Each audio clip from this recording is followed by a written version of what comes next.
दोस्तों, अगर मैंडोलिन जैसे वेस्टर्न इंस्ट्रूमेंट को कर्नाटक म्यूजिक में ढालकर child prodigy U Srinivas Mozart of Indian classical music बुलाए जा सकते हैं तो कुछ भी हो सकता है। अगर एक सूफी गायक नुसरत फतेह अली खान साहब मीरा के भजनों को पाकिस्तान में लोकप्रिय बना सकते हैं तो कुछ भी हो सकता है।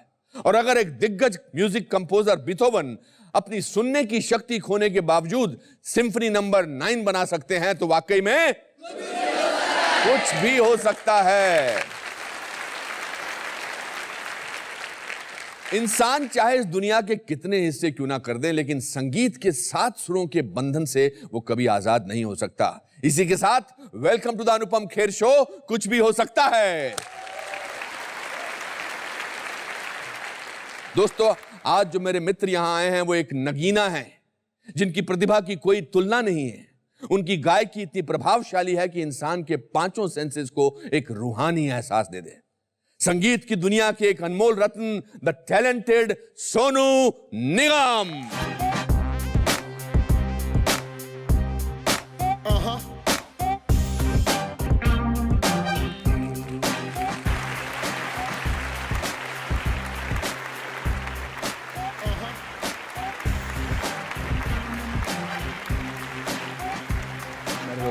Good luck, good fortune. आपका नाम सोनू जो है वो आपका निकनेम है या आपका नाम कुछ पहले और था और फिर बाद में?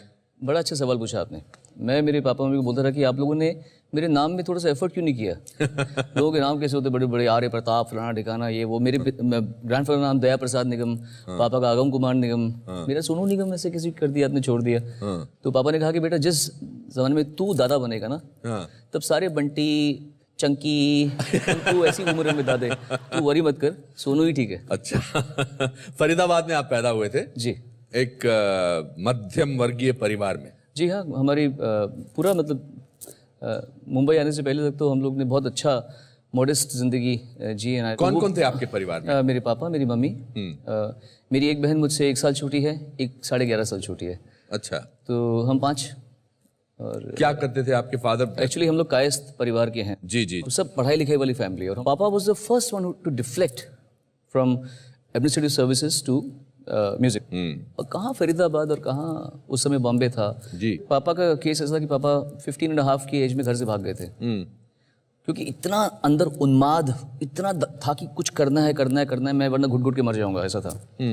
तो वो जिद्दोजहद, वो भूखमरी, रास्ते में सोना, ट्रेन स्टेशन में सोना, भूखे, दिन में एक बार खाना खाना, मेरे पापा की स्ट्रगल ये रही है। फिर वहीं मम्मी से मुलाकात हुई। Mummy Bombay born brought up थी। मम्मी भी गाती थी स्टेज में। तो दोनों का love marriage, eloped marriage actually. Elope, in fact वो और रेबल ऐड हुआ उसका। एंड उनको एक और रेबल मिल गई, मेरी मम्मी की भी फैमिली बड़ी स्ट्रिक्ट थी, गढ़वाली लोग थे बेचारे। उस जमाने में कहाँ ऐसा होता था। वहाँ तो एक बार बेटी ने शादी की तो बाकी बेटियों की शादी रुक जाएगी, तुम्हारी बड़ी बेटी ने इंटरकास्ट मैरिज की है। तो ये सब होता था। बोलना बड़ा आसान है, बट जो गुजरते वो जानता है। करेक्ट। एक्चुअली मेरी स्ट्रगल जब लोग बोलते हैं तो मैं बोलता हूँ ये मेरी स्ट्रगल नहीं है, ये मेरे पापा की स्टार्ट की हुई रिले रेस है। और आखिरी बेटन लेके मैं पहुंचा। तो क्रेडिट मुझे मिल गया। तो ये कहानी थी। फिर ये लोग फरीदाबाद आके, वहाँ मैं पैदा हुआ। मेरे पैदा होने के 1 साल के बाद में ये लोग दिल्ली शिफ्ट हो गए, जहाँ पे स्टेज शोज होने शुरू हुए थे काफ़ी सारे। और उस समय आप जानते हैं कि इवेंट्स नहीं थे, छोटे बड़े शो होते थे। उसी में आदमी बड़ा होता था कि अरे वाह ये गाता है आदमी, बहुत अच्छा गाता है। और पापा रफ़ी साहब से लेकर मुकेश जी से लेकर चंचल जी से लेकर कव्वालियों से लेकर किशोर कुमार, सब जॉनर्स पकड़े हुए थे और बहुत ही पैशनेट सिंगर हैं। किस किस्म के फंक्शंस में गाते थे? शादियों के होते थे या मेले होते होंगे। मैंने भी कितने किए, मुझे भी गाते हुए 38 ईयर्स हो जाएंगे सर। मैंने सुना 4 साल की उम्र में आपको इन्होंने स्टेज पे भेज दिया। नहीं, मैं आया, आप चले गए। ये तो डांट रहे थे मुझे ऊपर से, क्या कर रहा है क्या कर रहा है क्या कर रहा है, अपनी मेरी मम्मी को बोल रहा। और आपने जो एक गाना गाया जिसकी आपको 2 लाइनें याद थी और आप गाते ही चले गए। वो लूप पे अटक गया था मैं, बिकॉज इतना छोटा था मैं। वो जो हालात थे वो क्या थे? क्योंकि मैं हमेशा जिंदगी को विजुअल्स में देखता हूँ।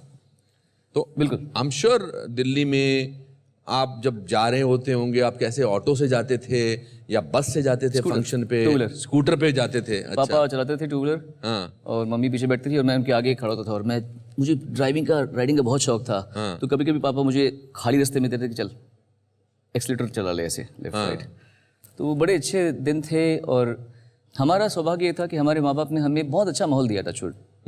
हम अमीर नहीं थे, लेकिन हम लोग खुद अपने माँ बाप के लिए कंसर्न थे। हमने कभी उनसे ऐसा नहीं बोला कि नहीं ये साइकिल चाहिए, मुझे चाहिए, जैसे आज के बच्चे करते हैं। ये तब भी करते थे हमारे दोस्त लोग, चाहिए। हमें पता था कि हमारे माँ बाप हमको बहुत प्यार करते हैं और खुददार लोग हैं, चीटिंग नहीं करने वाले, किसी से उधार नहीं मांगेंगे। कैसे लाएंगे वो? कमा तो मैं भी रहा उनके साथ में। तो हमारा आपस में एक बड़ा अच्छा छोटा सा यूनिट था। मैं अभी भी अपने आप को एक बहुत क्लोज यूनिट समझता हूँ मेरे पापा से, मेरी दोनों बहनों से। मेरी शादी हो चुकी है पर ये यूनिट अलग है, ये यूनिट अलग है, ये मेरा अलग है, मेरे माँ बाप।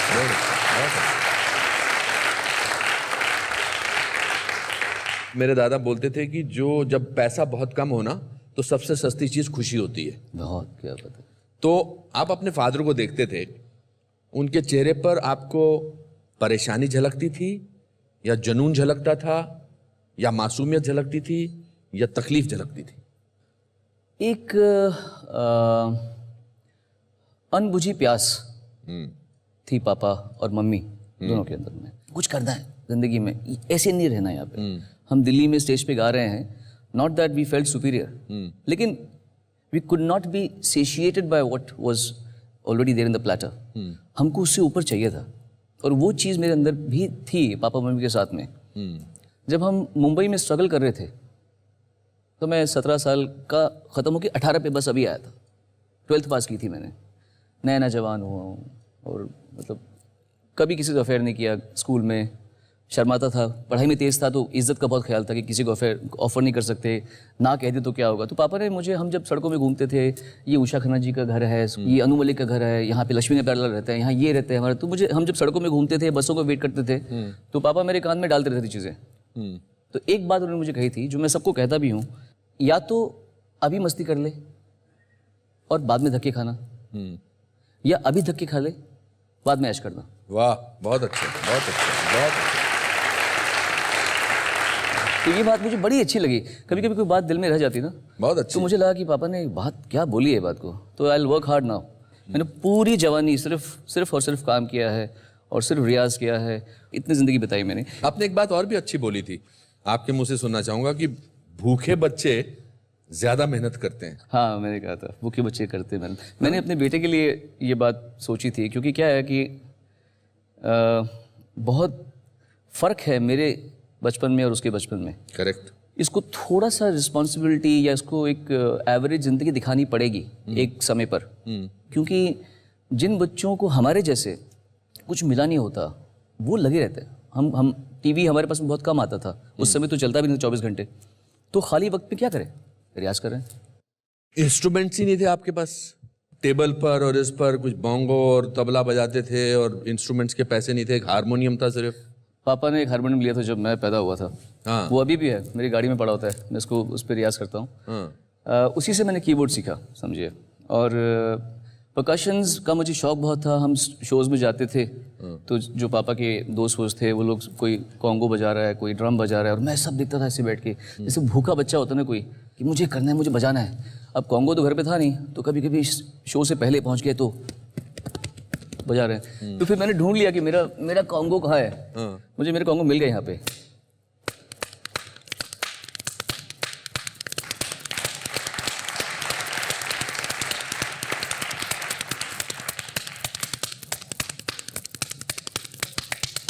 वो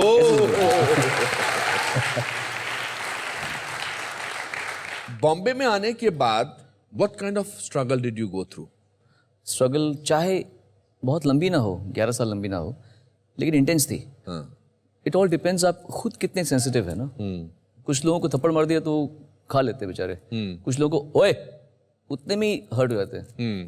तो मैं ऐसा था। यहाँ पे कोई भी चौकीदार आपको डांट रहा है, क्या इधर से क्या इधर क्या करते क्या इधर रोज आ रहा है, ये चल रहा है अपना, और हम लोग बोले यार आपसे तो इज्जत से बात करें, तो क्या करेगा इधर क्या, ये टोन था सबके बात करने का। तो हम लोग ये सब क्या हो रहा है। एक और कारण था शायद कि मैं दिखने में सिंगर नहीं लगता था उनको, क्योंकि मैं छोटा बहुत था। मैं दिखने में एक्टर नहीं लगता था। मेरे साथ ये परेशानी थी। मुझे लोग बोलते थे अरे यार बाल तेरे हैं नहीं, पतला सा है, तू यहाँ एक्टर बनने आया है। ऐसे ही कुछ मेरे साथ भी था। लगा कॉलेज से लड़का आया है, स्ट्रगल कर रहा है, उसको भगा दो उसको। Until someone heard my voice. Demo सुन के वो होते कि ये शक्ल और ये आवाज़ तो मैच नहीं करी यार आपस में, ये कहाँ से, ये इसके लंबे लंबे बाल, इतना सा मुंह, टिश्यू पेपर मुझे बोलती थी कुछ लड़कियाँ जहाँ बिल्डिंग में रहता रहा, बस सो थिन। आज के लड़के लड़कियाँ जो आते हैं वो बड़े फुल एटीट्यूड में आते हैं, फुल मतलब कि hi sir can I do this, sir ये वो ऐसे, क्योंकि साधन बहुत हैं। Correct. काम नहीं मिलेगा तो इवेंट्स कर लेंगे, एक शो करेंगे 25,000 रुपये मिल जाए कम से कम। करेक्ट। हमको काम ही नहीं था उस समय, क्या करेंगे। फिर पापा ने एक और बड़ी समझदारी की बात की थी। वाह, मेरे पापा की बातें हो जा रही हैं। उन्होंने मुझे ये कहा था कि तू दिल्ली में इतने शोज कर चुका है, तू बॉम्बे में शो नहीं करेगा। मैंने बोला पापा तो आमदनी कैसे आएगी? नहीं, हम दिल्ली जाके शो करेंगे, तू बॉम्बे में शो नहीं करेगा। क्यों नहीं करेगा? अब इसका रीज़न सुनिए ज़रा। तू दिखने में अच्छा है, तू जवान है, तू यहाँ पे स्टेज शो करेगा, किसी डांसर से तेरा अफेयर हो जाएगा, किसी सिंगर से तेरा अफेयर हो जाएगा, तेरे दोस्त यार बन जाएंगे, कोई तेरे को पीना सिखा देगा, कोई तेरे को पार्टी करना सिखा देगा, तेरा ध्यान जाएगा यहाँ से। तू सिर्फ यहाँ पे स्ट्रगल करेगा, बस स्टॉप में खड़ा होगा, स्कूटर में जाएगा, अनु मलिक के ऑफिस के बाहर खड़ा हो जाएगा, टी सीरीज के ऑफिस के बाहर जाएगा, तू ये करेगा, शो हम दिल्ली में करेंगे। फैंटास्टिक। सो ही एक्चुअली प्रोटेक्टेड मी।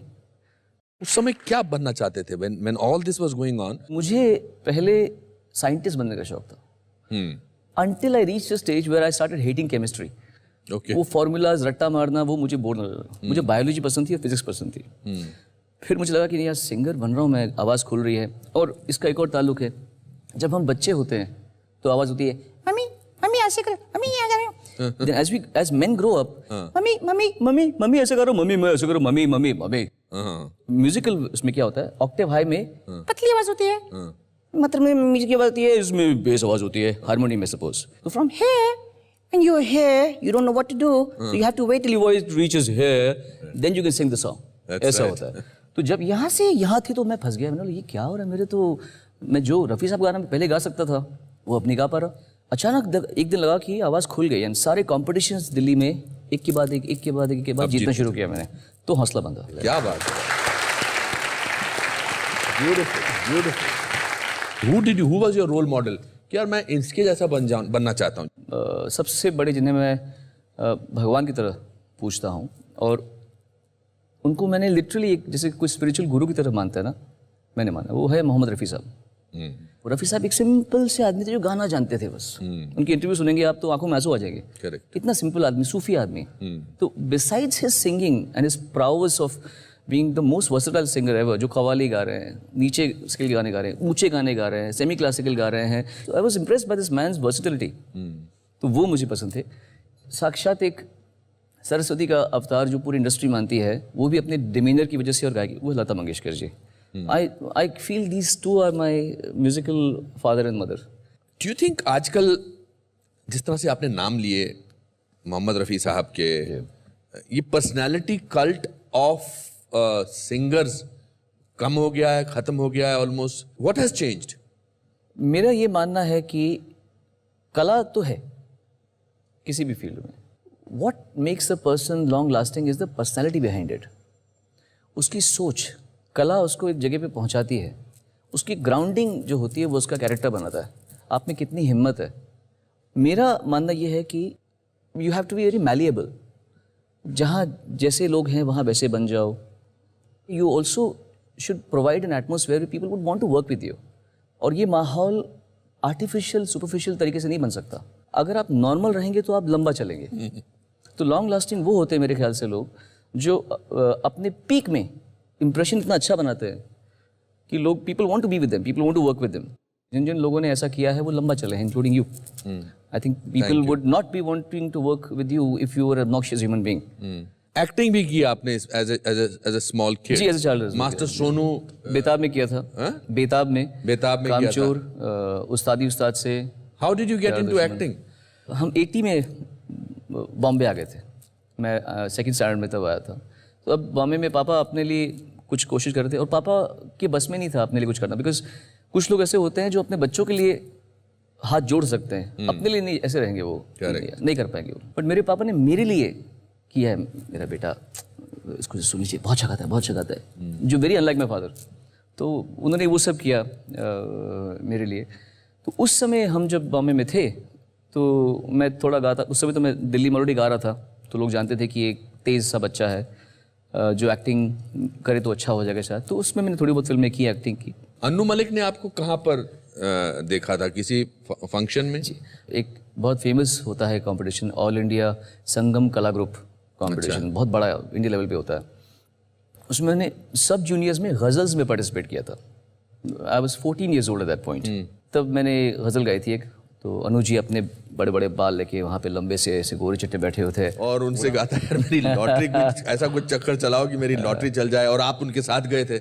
उन्होंने बोला कि अरे आप लॉटरी वोटरी क्या ले रहे हो, ये आपकी लॉटरी है, इसको थोड़ा बड़ा होने दो, फिर ये लॉटरी हो जाएगी। हम शो के इतने आगे बढ़ चुके हैं, पिछले इतनी देर से बात कर रहे हैं, बट आपकी बात हमारी सिर्फ आपके पिताजी की हो रही है। जी हाँ, बिल्कुल। So I think this is the biggest tribute to your father absolutely, then to your singing. बिल्कुल, मैं तो कहता हूँ हमेशा।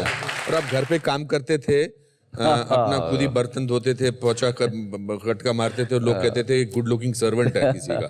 हम लोग जब यहीं मुंबई में मेफेयर अपार्टमेंट से वहाँ रहते थे, तो मैं झाड़ू मार रहा हूँ, पोछा मार रहा हूँ, खाने की रेसिपी मम्मी से पूछता था, तो मैं खाना बनाता था, बर्तन खुद मांजता था। तो नीचे लड़कियाँ घूमती थी ऐसे, तो बाहर एक दोस्त था जिसकी दुकान थी, अजय नाम का, तो मुझे कहते सोनू एक बार ये लड़की आई थी तो पूछ रही थी जैसे यार ये उस घर में वो गुड लुकिंग सर्वेंट कौन है जो बर्तन मांजता रहता है रात को।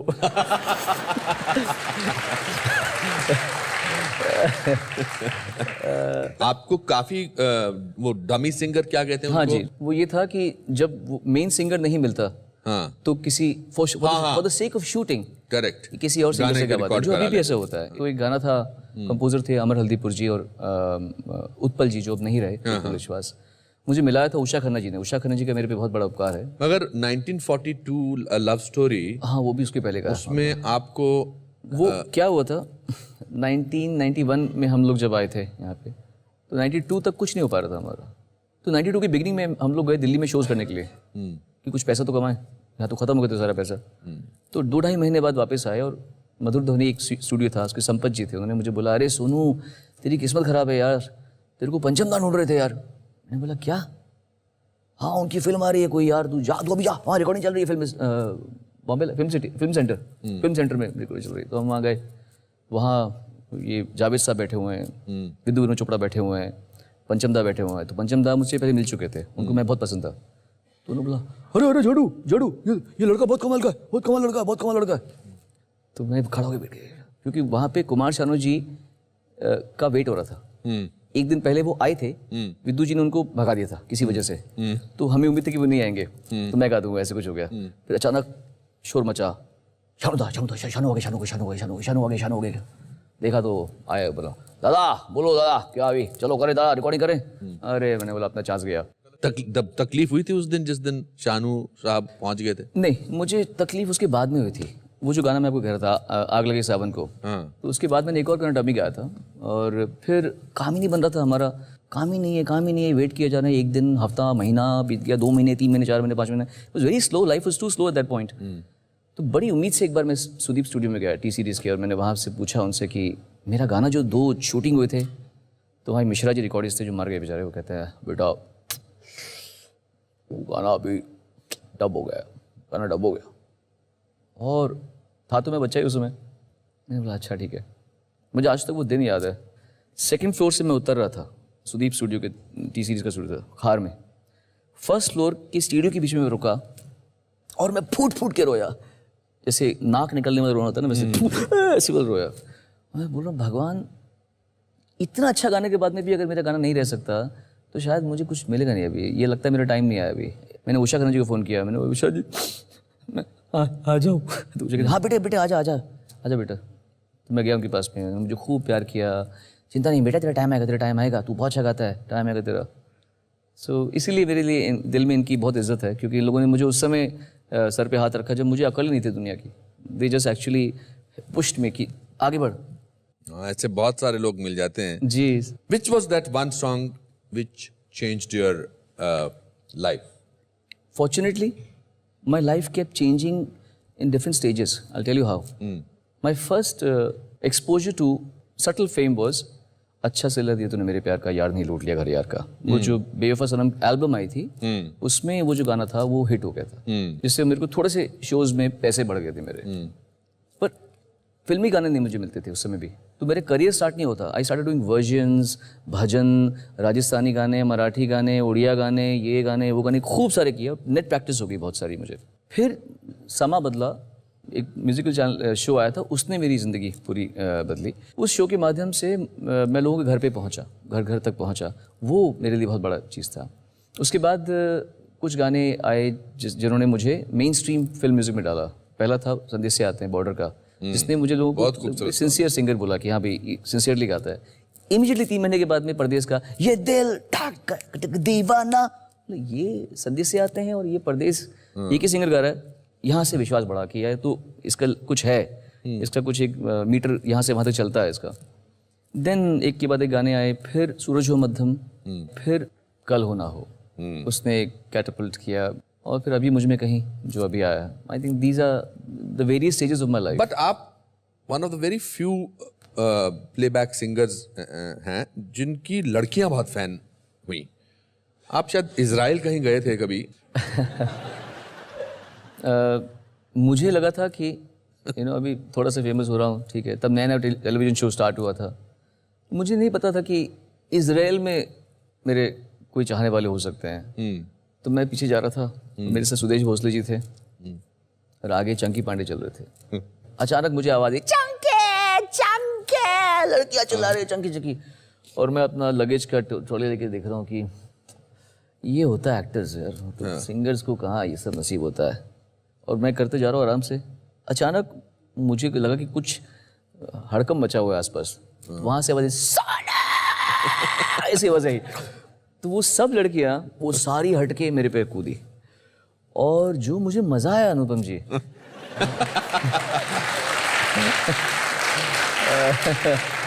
It was very very motivating experience.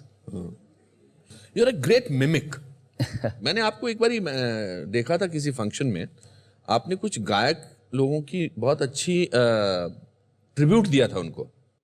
जो लोग म्यूजिशियंस होते हैं, कि जो काम करता है उसके काम का अक्स उसके पर्सनालिटी में आता है, काम का अक्स। आई एम श्योर जो लोग बहुत फिजिकली मुश्किल काम करते हैं वो कि ऐसे लैंग्वेज में, बॉडी लैंग्वेज में आ जाता है। वैसे जो लोग थोड़े से नज़ाकत वाला काम करते हैं उनकी लैंग्वेज में नज़ाकत भी आ जाती है। तो वैसे ही अगर कोई संगीत वाद्य को बजाने वाला कोई इंसान है तो उसका वो वाद्य मैंने देखा है, वो उसकी गले में आता है। अच्छा, जैसे सारंगी, और अब नहीं रहे मरहूम उस्ताद सुल्तान खान साहब, सारंगी साज की आवाज़ है, ऐसी की आवाज़ है उसकी, तो सुल्तान खान साहब की गायकी में वो आता है।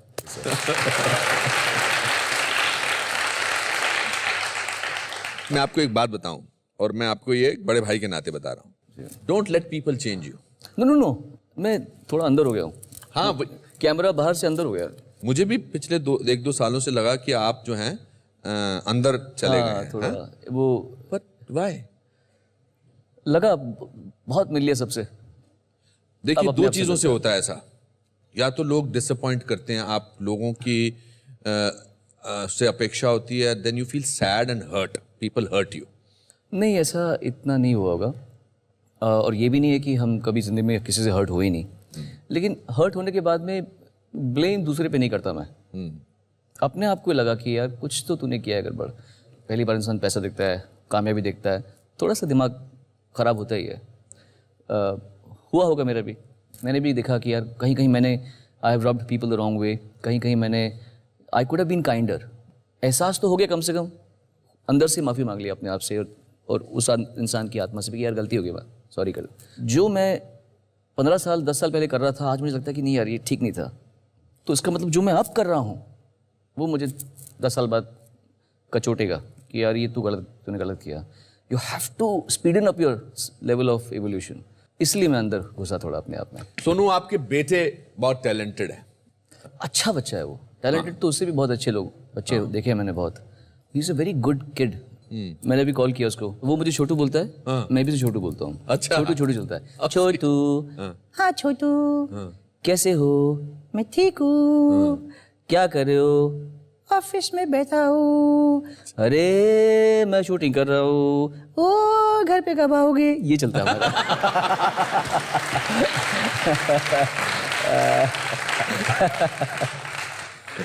उसका अच्छा होना, उसका श्रेय आपको जाता है या आपकी वाइफ को जाता है? इक्वली जाता है, क्योंकि उसको हमें एक बिगड़ा हुआ फिल्मी बच्चा नहीं बनाना। आई जस्ट थॉट कि इसको जितना हो सके थोड़ा सा प्रोटेक्टेड रखें अपना। एक बात बताइए, निवान में आप अपने फादर का क्या चाहेंगे और अपना क्या चाहेंगे? मेरे फादर का कैरेक्टर, मेरे फादर की जो एक खुदारी है वो बहुत कमाल की चीज़ है। ईमान के बड़े पक्के हैं। और सबसे बड़ी खासियत पापा में है, जो मेरे ख्याल से मुझ में भी है, वो ये है कि हम लोग सिंपलेस्ट मीन्स में जी सकते हैं। हम लोग को ये नहीं है कि अगर ये चीज़ नहीं मिली तो हमारा क्या होगा। बट पापा वैसे थोड़ा छुपे हुए रहते हैं। I am still extrovert. So that you will want both the qualities. I want him to be having both the qualities. Yeah. हमारे शो में एक सेगमेंट है जिसमें हम हमारे मेहमान से पूछते हैं कि आपकी लाइफ का ऐसा कोई मोमेंट हो जिसको देखकर आपको ऐसा महसूस हो कि अगर ये हो सकता है तो लाइफ में कुछ भी हो सकता है। अरे सर, ऐसे इतने सारे लोग सिंगर बने कि सोचता हूँ अगर वो सिंगर बन सकता है तो कुछ भी हो सकता है।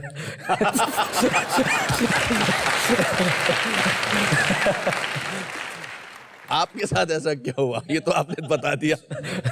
मेरे साथ में 1973, मेरे पैदा होने से पहले फरीदाबाद में पहली बार टीवी आया। मैं मम्मी के पेट में हूँ, मम्मी ने टीवी पहली बार देखा है और देखा लता मंगेशकर जी गाना गा रही हैं। और मम्मी ने देख के बोला, हाय इनकी मम्मी को कैसे लगता होगा ना कि मेरी बेटी लता मंगेशकर है, कितना मज़ा आया अगर मेरा भी ऐसा बेटा हो जाए। हर होल थॉट वाज कि मेरा बच्चा जो है पेट के अंदर, ये भी कुछ ऐसा बने जो ये जैसे इनकी माँ को लग रहा होगा वैसे मुझे भी लगे ये चीज़। और उसके कई सालों के बाद में लता जी का इंटरव्यू मैं ले रहा हूँ एक रेडियो चैनल में, और उनको मैं ये बात बता रहा हूँ। वाह! अगर आप सोचें कि ये एक छोटी सी कहानी नहीं है, ये बहुत बड़ा क्वांटम लीप है। I am very close to Lata ji, she is very close to me. हमारा व्हाट्सएप का भी रिश्ता है। अच्छा। हमारा आपस में इतना रिश्ता है कि हम लोग jokes, wonderful, Lata ji is on WhatsApp. जी मेरे साथ में जोक्स भेजती हैं मुझे, मैं उनको वीडियोस भेजता हूँ, जोक्स भेजता हूँ। तो हमारा इतना प्यार है आपस में, इतना उनका मुझे प्यार करती हैं वो। So that's a quantum leap. तो अगर वो हो सकता है तो कुछ भी हो सकता है। वाह वाह, क्या बात है, ब्यूटीफुल। दोस्तों, अब वो मौका आ गया है आप में से किसी एक को स्टेज पे बुलाने का और सोनू निगम साहब से और मुझसे बातें करने का। तो देखते हैं कौन है आज का भाग्यशाली व्यक्ति। सोनू, इसमें कुछ नाम पड़े हैं, आप उसमें से एक नाम निकालिए, पढ़ के सुनाइए। और टॉप में से निकालता हूँ। नॉर्मली लोग अंदर से हाथ डालते हैं, आप ऊपर करवाते हैं, जो टॉप में पड़ा हुआ। रोहन। रोहन,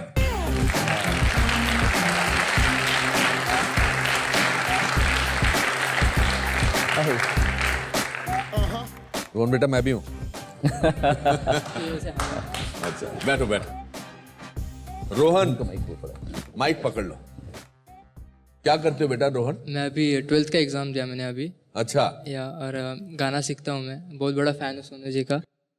मुझे बहुत खुशी है मैं आज आपके सामने हूँ। कहाँ के रहने वाले हो? डोंबिवली। डोंबिवली? डोंबिवली से आए हो यहाँ? या। और आप सिंगर बनना चाहते हो? हाँ। बचपन से गाते हो? हाँ, बचपन से गाता हूँ मैं, सब परक्यूशंस बजाता हूँ, फ्लूट बजाता हूँ और गाता हूँ। इससे पहले कि आप सोनू से सवाल पूछें, मैं आपसे एक गाना सुनना चाहता हूँ। आप हमारे दर्शकों को गाना सुना सकते हैं? हाँ, मुझे इन्हीं के साथ गाना है, इनका गाना अभी मुझ में गई। अच्छा, आप गाओ, मैं साथ में गाता हूँ आपके, आप गाओ। देखो सपने कैसे पूरे होते हैं। क्या पूछना चाहते हो आप सोनू से? यूजुअली एक डुएट सॉन्ग के लिए मेल सिंगर और फीमेल सिंगर चाहिए होते हैं, पर आप ऐसे सिंगर हो जो फीमेल की आवाज़ भी निकाल लेते हो, तो मुझे कुछ ऐसा आपसे सुनना है। आपको सोनू की कुछ पसंदीदा चीजें हम गिफ्ट में देना चाहते हैं। रोहन, क्या thank you sir, thank you. आइए।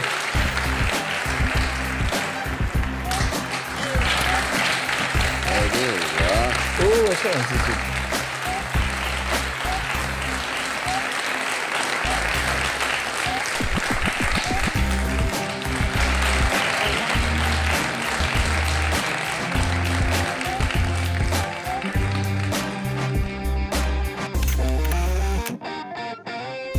Thank you, beta. God bless you. All the best.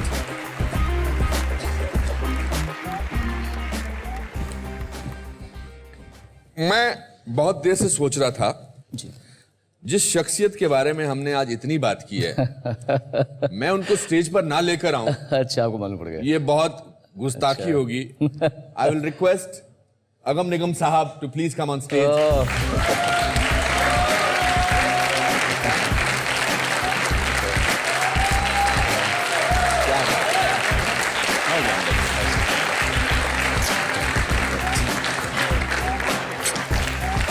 बैठिए,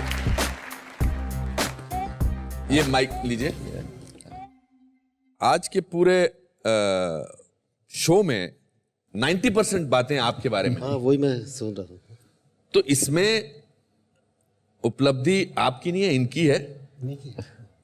क्या बनाया आपको भगवान ने? एक्चुअली ये मेरे ख्वाबों की ताबीर है। वाह। जो मैंने ख्वाब देखे थे बचपन से, तो डेस्टिनी होती है। तो मैं पूरे वो सारे नहीं कर सका, कुछ कर सका। जी, is it possible to have a song from both of you?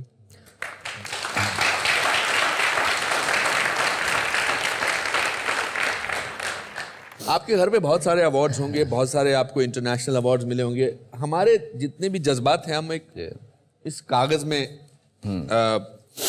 लिख के रख देते हैं, और ये हमारी तरफ से आपके लिए तोहफा है। अगर आपके घर में ये आपके शान की शोभा बढ़ा सके तो विल बी वेरी हैप्पी। आइए, आप भी आइए सर।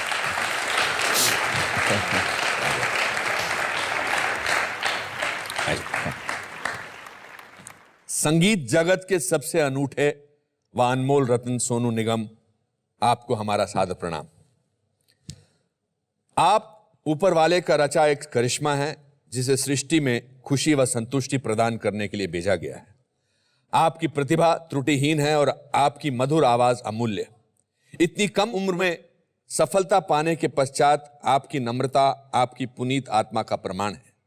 इस भटके समाज में आप संगीत का असली मूल्य बरकरार रखिए, यही हमारी आशा है। Anupam Kher. Thank you sir. और मैं चाहूंगा अगम साहब, ये अवार्ड आप हमारी तरफ से सोनू को दीजिएगा। Thank you sir. दोस्तों, उम्मीद करता हूं कि सोनू निगम से ये मुलाकात आपके लिए यादगार बन गई होगी। इसी के साथ हम आपसे विदा लेते हैं। अपना ध्यान रखिए और याद रखिए कि ऊपर वाले ने कामयाबी की सीढ़ी सबके लिए बनाई है। बस किसी की सीढ़ी में कदम कम है तो किसी की सीढ़ी में ज्यादा, पर आप बस बेखौफ अपनी सीढ़ी चढ़ते रहिए। मुकाम कभी भी आ सकता है, क्योंकि लाइफ में कुछ भी हो सकता है। Thank you.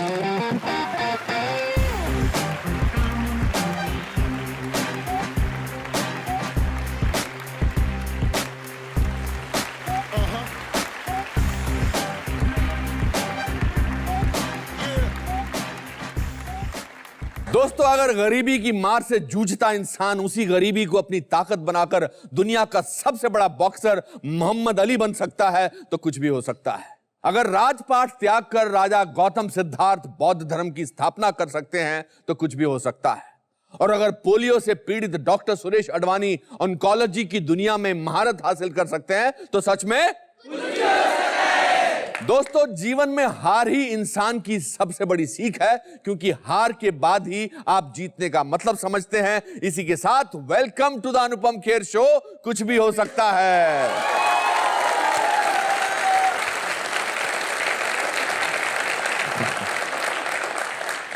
दोस्तों, इस बात से मुझे great scientist Thomas Alva Edison का एक वाक्य याद आता है।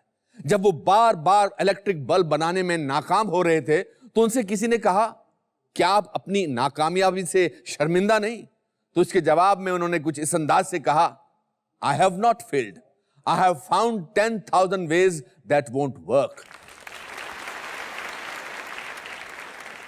यह है परसिस्टेंस का नतीजा, जिसने नाकामयाबी की परिभाषा ही बदल दी। और फिर वही हुआ जो होना था। एडिसन साहब ने दुनिया का पहला इलेक्ट्रिक बल्ब बनाया और अंधेरे को हमेशा के लिए खत्म कर दिया। दोस्तों, आज जो मेरे मित्र यहां आए हैं वो दृढ़ता की जीती जागती मिसाल है। इनके हुनर और अभिनय के अंदाज की कोई तुलना ही नहीं है। फिल्म इंडस्ट्री को अपने रंग में ढलने को मजबूर करने वाले अभिनेता, one of the most versatile and powerful actors, please welcome Irfan.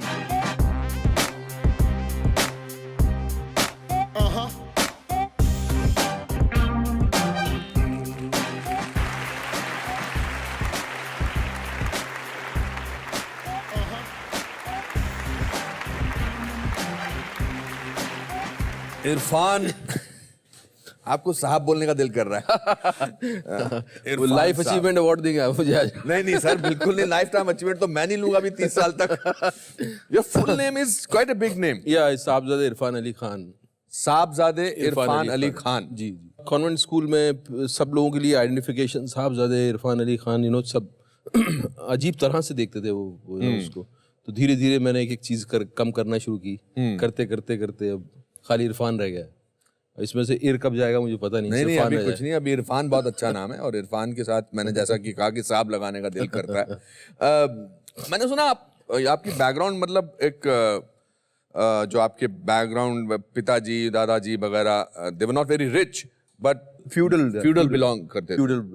उनके मतलब जमींदार, हाँ, नवाब खानदान। आपके पापा क्या करते? पिताजी क्या बुलाते थे? वालिद साहब? हाँ। हमारे अब्बू हम बोलते थे उनको। अब्बू। थक चुके थे उस सब रूटीन से, शिकार से, इससे उससे। लेकिन हमारी माँ बताती है कि जब हम बच्चे थे तो बहुत शिकार उन्होंने बहुत खेला है। आपकी कुछ याद है कि आपको भी कभी शिकार पे लेके गए थे? मुझे हमेशा लेके जाते थे और हम हमेशा जाते थे। हमारे लिए बहुत एडवेंचरस होता था। लेकिन जब मेरी सिस्टर मेरे साथ जाती थी या मेरा सबसे छोटा भाई साथ जाता था तो हमारे लिए थोड़ा ट्रॉमेटिक होता था वो। क्योंकि एक तो मिस्ट्री जंगल की वो बहुत मज़ेदार होती थी। अच्छा। वो देखने में बहुत मज़ा आता था। लेकिन जब किसी जानवर को मारा तो उसकी पीछे कहानियां हमारी बनती थी। क्या कि उसकी माँ वेट कर रही होगी, अरे उसका वो हो गया होगा। तो वो एक इमोशनल, एक अजीब सा है ना,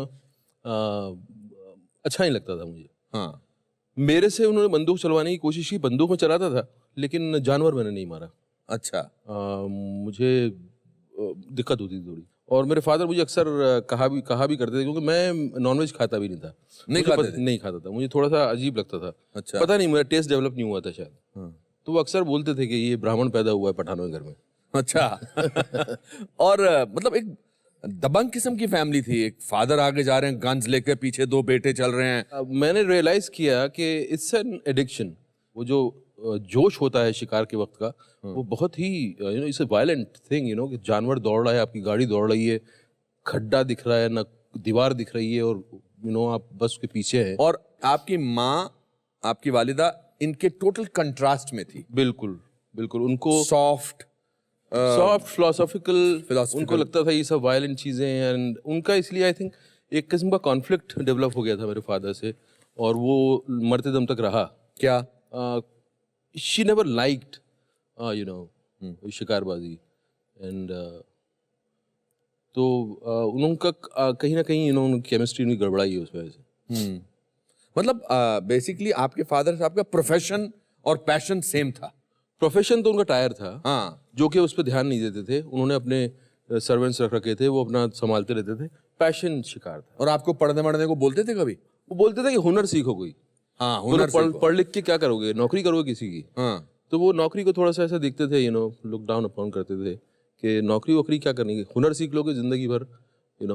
और कोई आप चाहते थे कि आप प्रोफेसर भी बने हो या लेक्चरर बनो? मेरे फादर का कोई उसमें हाथ नहीं था। उनका था कि बस कुछ भी काम सीखो, अपना कोई किसी तरह का प्रेशर। मेरी माँ का प्रेशर था कि अंग्रेजी स्कूल में जाएं, कुछ मतलब कन्वेंशनल तरीके के जो इज्जतदार पेशे हैं वो अपनाएं।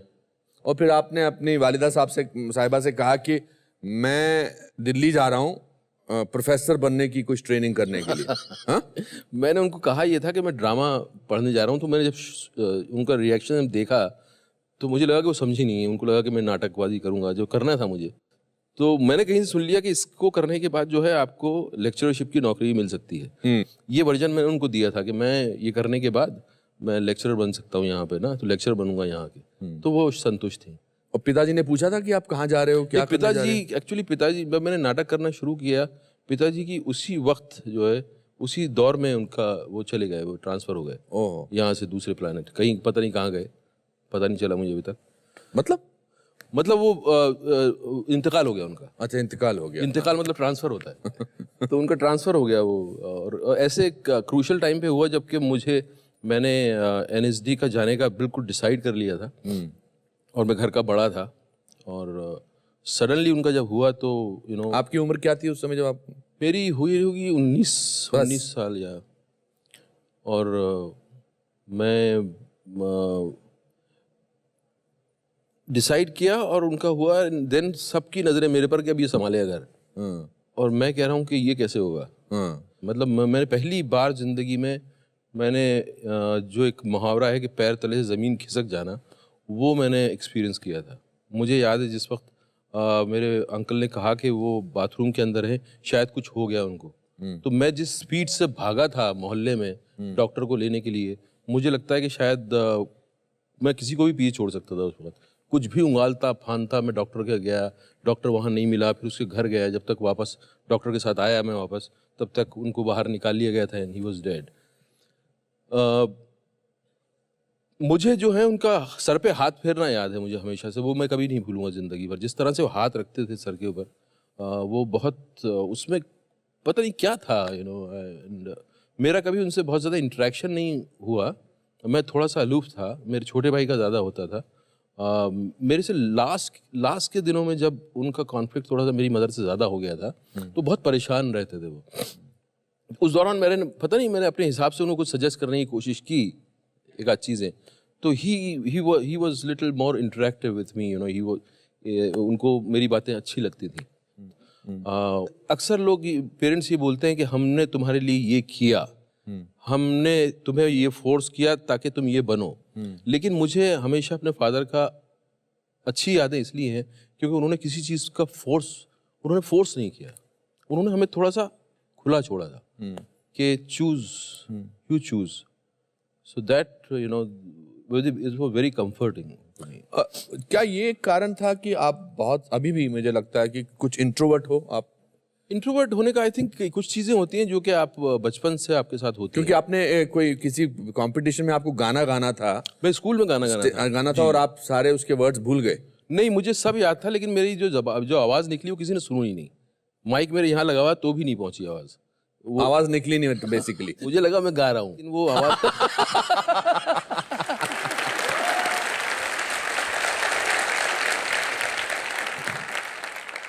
हमें फिल्में देखना अलाउड भी नहीं था एक्चुअली। अच्छा, हमें फिल्मों में कभी ऐसा नहीं हुआ कि परिवार वाले जो है लेके जा रहे हैं वो फिल्म आई है चलो देखते हैं। मेरे अंकल जो आते थे टोंक से, वो हमें सबको लेके जाया करते थे। उनके आने का मतलब था कि हम अब जाके फिल्म देखेंगे कोई, तो उन्होंने मुझे याद है धर्मा हमें दिखाई थी और भी कुछ कई फिल्में उन्होंने हमें दिखाई। और फिर पहले झटके में आपका एनएसडी में नेशनल स्कूल ऑफ ड्रामा में सिलेक्शन हो गया था? वो चमत्कार था वो, क्योंकि मैंने उतने नाटक भी नहीं, मेरा नहीं हुआ था पहले झटके। नहीं हुआ था, नहीं, क्योंकि मेरे पास तो और कोई चॉइस नहीं बची थी। तो आप वहां तो वो कहते हैं कि 10 प्लेस की लिस्ट लेकर आओ, कुछ आप लिस्ट लेके गए थे, आप बनाई थी आपने? मैंने सब झूठी बनाई थी, मैंने झूठी बनाई थी मैंने। नेशनल स्कूल ऑफ ड्रामा के महान टीचरों सुन लो। बट उनको कुछ ना कुछ मेरा पसंद आया होगा आई थिंक। मेरे में इतनी ज्यादा सिंसियरिटी थी, इतनी ज्यादा ऑनेस्टी थी टू लर्न करके मैं क्या करूंगा वो भी मैंने झूठ बोला था। मैंने कहा नाटक करूंगा, जो कि मुझे नहीं करना था। मुझे फिल्में करनी थी। तो मेरे पास कोई चॉइस थी नहीं, मैं कहाँ जाके सीखूं। तो वो एनएसडी के किस्से सुन के हमारा दिमाग खराब हुआ था कि यार ये एनएसडी क्या जगह है। हमें लगता था वहाँ कुछ जाएंगे और आपको कोई टैबलेट दे दी जाएगी और आप सडनली आप जो है एक एक्टर बन जाओगे, और उसी एक्सपेक्टेशन से गया था मैं। एंड आपकी अम्मी जान ने आपसे बोला कि भैया अगर तुम्हें इस लाइन में जाना तो पहले शादी कर लेना। उनको पता था कि मैं जिद्दी हूँ, मैं करूँगा जो मन में आ गया। तो उन्होंने कहा कुछ नहीं, तुम सिर्फ निकाह पढ़ लो यहाँ और फिर चले जाओ। तो वो मैं नहीं, क्योंकि उस वक्त मेरा इतना ज़्यादा मैं फोकस था कि मुझे लगता था कि अगर ये कर लिया तो मैं फिर जो है डाइवर्ट हो जाऊंगा। तो वो उन्होंने बहुत कोशिशें की, हर तरह की कोशिश की, मैं वो नहीं किया, मैंने मना कर दिया। कमर्शियल फिल्मों के या फिल्मों के कौन आपके फेवरेट एक्टर हुआ करते उन दिनों? मुझे दिलीप कुमार साहब ने बहुत ज़्यादा इन्फ्लुएंस किया, उनका हाव भाव, उनका बिहेव करने का तरीका जो था, उस उनकी अदा और कुछ रियलिज्म उनका जो कि बहुत रिलेटेबल था। देन मिथुन चक्रवर्ती, क्यों उनकी कहीं से कहीं मुझे गलतफहमी थी कि मेरी सूरत उनसे मिलती है। मिथुन चक्रवर्ती तो उनकी जो मृग्या वगैरह जो फिल्म है। अच्छा, उसमें भी आपने ऐसी फिल्म ढूंढी जिसमें उनको नेशनल अवार्ड मिल चुका था? नहीं, क्योंकि वो फिल्म ही वो आई पहले टेलीविजन। हाँ। आपने, मैंने सुना आपने बाल भी सीधे करवा लिए थे? बाल सीधे करवाने की कोशिश तब तो होते नहीं थे, तो ड्रायर से जितने हो जाए वो घुंघरालू बाल। मुझे नहीं पता इसके बारे में। सॉरी, इस तरह की पुरानी मेमोरीज खत्म हो गई आपकी। नहीं सर, ऐसा कभी मौका नहीं था कि मैं ड्रायर के सामने वैसे बैठूं। और आपका ऐसा उस समय मानना था कि अच्छी शक्ल वाले भी जो हैं वो एक्टर बन सकते हैं? अच्छा। क्योंकि मुझे लगता था कि यार मेरी जैसी शक्ल का कोई आदमी आया है क्या इंडस्ट्री में, और मुझे कोई दिखता नहीं था। बाई चांस मिठुन साहब दिख गए। हालांकि मुझसे ज्यादा वो हैंडसम थे उनका, लेकिन मुझे लगता था कि ये बन सकते हैं, मैं भी कुछ कोशिश कर सकता हूँ। लेकिन उस तरफ मेरा कंफ्यूजन जरूर था, लेकिन उस तरफ मैं बहुत ज्यादा वैल्यू नहीं देता था उस बात को, क्योंकि जो मेरे अंदर ड्राइव था वो मुझे इतना पुल कर रहा था कि जो होगा देखा जाएगा। मैं काम ऐसा करूंगा कि लोग मजबूर हो जाएंगे। वो दिशा मुझे नसीर साहब ने दिखाई। एग्जैक्टली। हाँ, जब मैंने उनको देखा तो मैंने कहा यार ये क्या कर रहे हैं, ये तो रास्ता ऐसा है कि इसको तो आप एक्सप्लोर करते जाओ। और इस दौरान आपने ये भी सोचा था कि अगर कुछ नहीं फिल्मों में तो जहां जिस फिल्म में अमरीश पुरी साहब होंगे उसमें मुझे एक सेकंड विलन का रोल मिल ही जाएगा? हाँ है, उनके साथ खड़ा भी रहता मैं तो मैं अपने आप को धन्य समझता। जब मैं सीरियल कर रहा था, मैं इतना उकता चुका था सीरियल से, और मुझे सिनेमा करना था। मैं टेलीविजन के लिए आया नहीं था, टेलीविजन था नहीं तब, मैं सिनेमा करने आया था। तो मैं कहता कुछ भी रोल मिल जाए 1 मिनट का 2 मिनट का, मैं वेट करता था। बट मैं क्योंकि स्ट्रगल नहीं करता था लोगों के पास जाके, तो मैं वेट करता था। और हम जोक करते थे कई बार, शिल्पा को बोलता था मैं कि पता है आज घई साहब का फोन आया था आज। अच्छा। ऐसे ही मतलब मजाक में। हाँ। That was like a dream यार, कि किसी दिन किसी डायरेक्टर का फोन आ जाए। वो कौन सा सीरियल था जिसमें किसी बड़े एस्टैब्लिश्ड एक्टर ने आप कुछ पुलिस इंस्पेक्टर बने थे और आपका कुछ हाथ कांप रहा था यार, बोला था अरे किसको लिया, इसको तो एक्टिंग आती नहीं? वो हम एक्चुअली स्कूल में थे, ड्रामा स्कूल में थे, और तब डीडी पे सीरियल्स भी नहीं, प्राइवेट चैनल शुरू हो गए थे। क्या था सीन उसमें? उन्होंने आपको क्या करना था? मुझे सिर्फ जाना था नॉक। मैं पुलिस वाला हूँ, एक दरवाजे पे मुझे नॉक करना था। पुराने किस्म का दरवाजा है और उसमें से ये जो क्रांतिकारी है वो बाहर निकलता है और मैं उस पर बंदूक तानता हूँ और मैं बोलता हूँ यू आर अंडर अरेस्ट। तो वो जब एक तो उनको देखते ही मैं चौंक गया, क्योंकि एकदम घुंघरालू, शैम्पू किए बाल, लाल लाल गाल एकदम तो वो मैं आया तो मेरा हाथ थोड़ा सा ऐसा कांप रहा था। तो मुझे भी शर्म आई थोड़ी सी, और उन्होंने जिस तरह से रिएक्ट किया तो और मैं तो मतलब आपके सामने रिएक्ट किया? हाँ, उन्होंने कहा यार क्या है, क्या हटाओ इसको। और हटा दिए गए? नहीं, फिर क्यों डायरेक्टर ने अब कास्ट कर लिया था, कहाँ दूसरे को कास्ट करेंगे, क्या करेंगे तो did you hate that person at that time? No, उस वक्त अपने आप को I felt bad about myself कि यार why I am not a good actor. अच्छा। ऐसा कई बार एक बार और हुआ था। एक बार उसी दौरान में एक सीरीज में हमें रोल मिला एक एपिसोड का, और कुछ 750 रुपये उन्होंने तय किए थे। शाम को जो पेमेंट की बात आई तो मैं बहुत खुश था कि अब 750 रुपये मिलेंगे। 350 रुपये उन्होंने दिए, चेक बनाया। मैंने कहा ये क्या? बोला नहीं, काम आपका बिल्कुल एकदम ठीक नहीं था, इसलिए आधा पैसे। उसने डिसाइड कर लिया कि काम ठीक नहीं था? काम, हाँ, अगर वो ऐसे बोलते कि हम नहीं दे रहे, काम अच्छा था आपका, ये ले लो, तो मैं खुश होकर आया था। क्योंकि आपको बहुत उस वक्त आप जानना चाहते थे क्या आप जो कर रहे हो वो कैसा है। क्योंकि थिएटर कर रहे हो, आपको देख नहीं सकते अपने आप को, उस तरह के कैमरे नहीं है। आज तो कैमरे हैं, आप अपने आप को देख सकते हो, तो आप देख नहीं पाते थे। तो पूछते थे लोगों से, झगड़े होते थे कई बार अपना गर्लफ्रेंड से कि यार कैसा लगा तुम्हें? बोलो नहीं अच्छा था। बोले तुम जैसे अच्छा बोल रहे हो लग नहीं रहा कि अच्छा था। बोले नहीं मैं बोल रही हूँ ना अच्छा था। अब पता से बोल रही हो? हाँ, तो बोल लग क्यों नहीं रहा? तुम मीन कर रही हो कि वाकई अच्छा था? अरे यार अच्छा था यार। अब तुम अपसेट हो रही हो। तो अब ये चक्कर में बोला इसीलिए मैं नहीं बोलती। अगर बोलूंगी तो तुम सह नहीं पाओगे।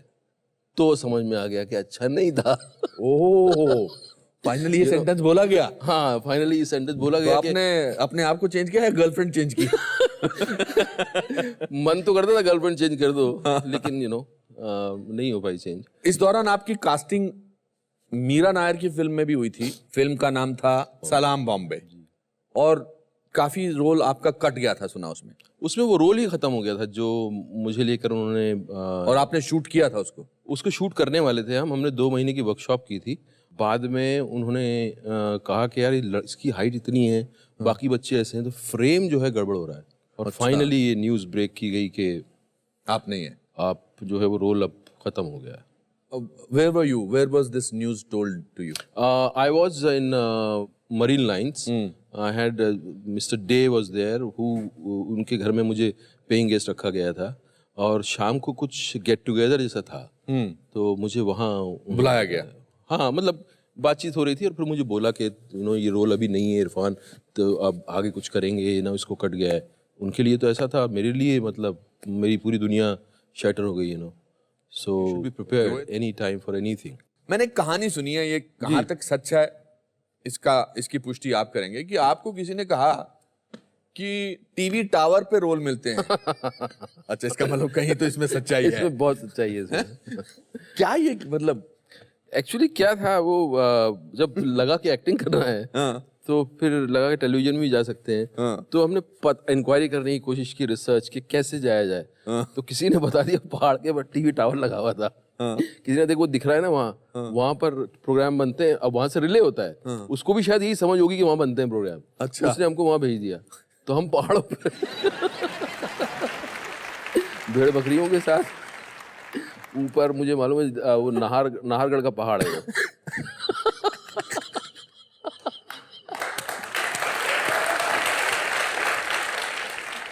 पहुंचे तो वहां कुछ भी नहीं है, वो तो टावर है, उसके आसपास से लोहे का तार लगा हुआ है, बस खत्म। ना कोई कमरा है। आप गए? हाँ बिल्कुल गए, विद माय कजन, और बातें करते हुए, और क्या बात करेंगे क्या करेंगे, साथ में एक कैमरा भी था फोटो खींचते हुए। कुछ भी नहीं था वहाँ, तो वो कुछ नहीं था, तो हम वहाँ फिर बिजी हो गए। मेरा कजन बोलने लगा यहाँ खजाना है। अच्छा। बोला ये पुराने किले होते हैं, यहाँ खजाना होता है, तो चल खजाना ढूंढते हैं। तो हम फिर वहाँ भटक गए उसमें, खजाना ढूंढने में, दिन वापस आ गए। तो ऐसा। क्या बात है, मानना पड़ेगा, मासूमियत की इंतहा है। You did Chanakya and Bharat एक खोज, बट आप उकता गए थे। हाँ, मतलब वो तो सिर्फ कि गाड़ी चलती रहे, आप मतलब जो है आपको ऐसी स्टोरीज ना बने आपके साथ कि हमने रेलवे स्टेशन पे बैठ के चने खा के रातें गुजारी हैं, वो सब ना करना पड़े। तो उसके लिए जहाँ भी जैसा भी रोल मिलता था आप करने चले जाते थे।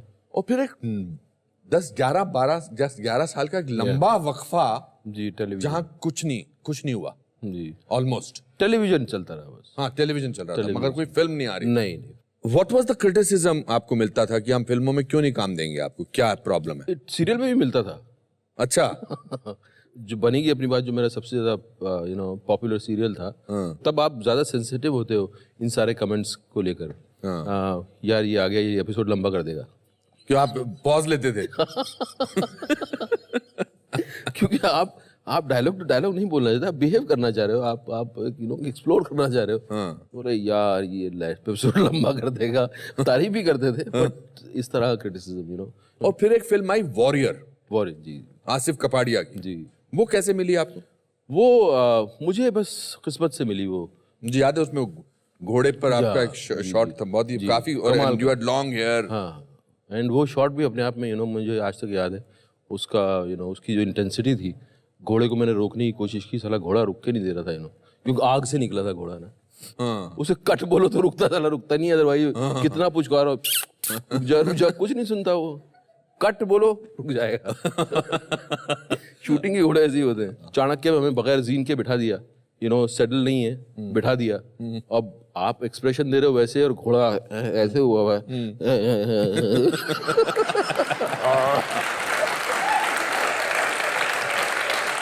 तो आपको अंदाजा नहीं है कि अब एक फिल्म थी परंपरा, यश जी ने बनाई थी। मेरे आमिर खान के साथ मेरा वो भतीजा था, मैं उसका कुछ मामा था, ऐसा कुछ था, ऐसा कैरेक्टर, और घोड़े की दौड़ थी।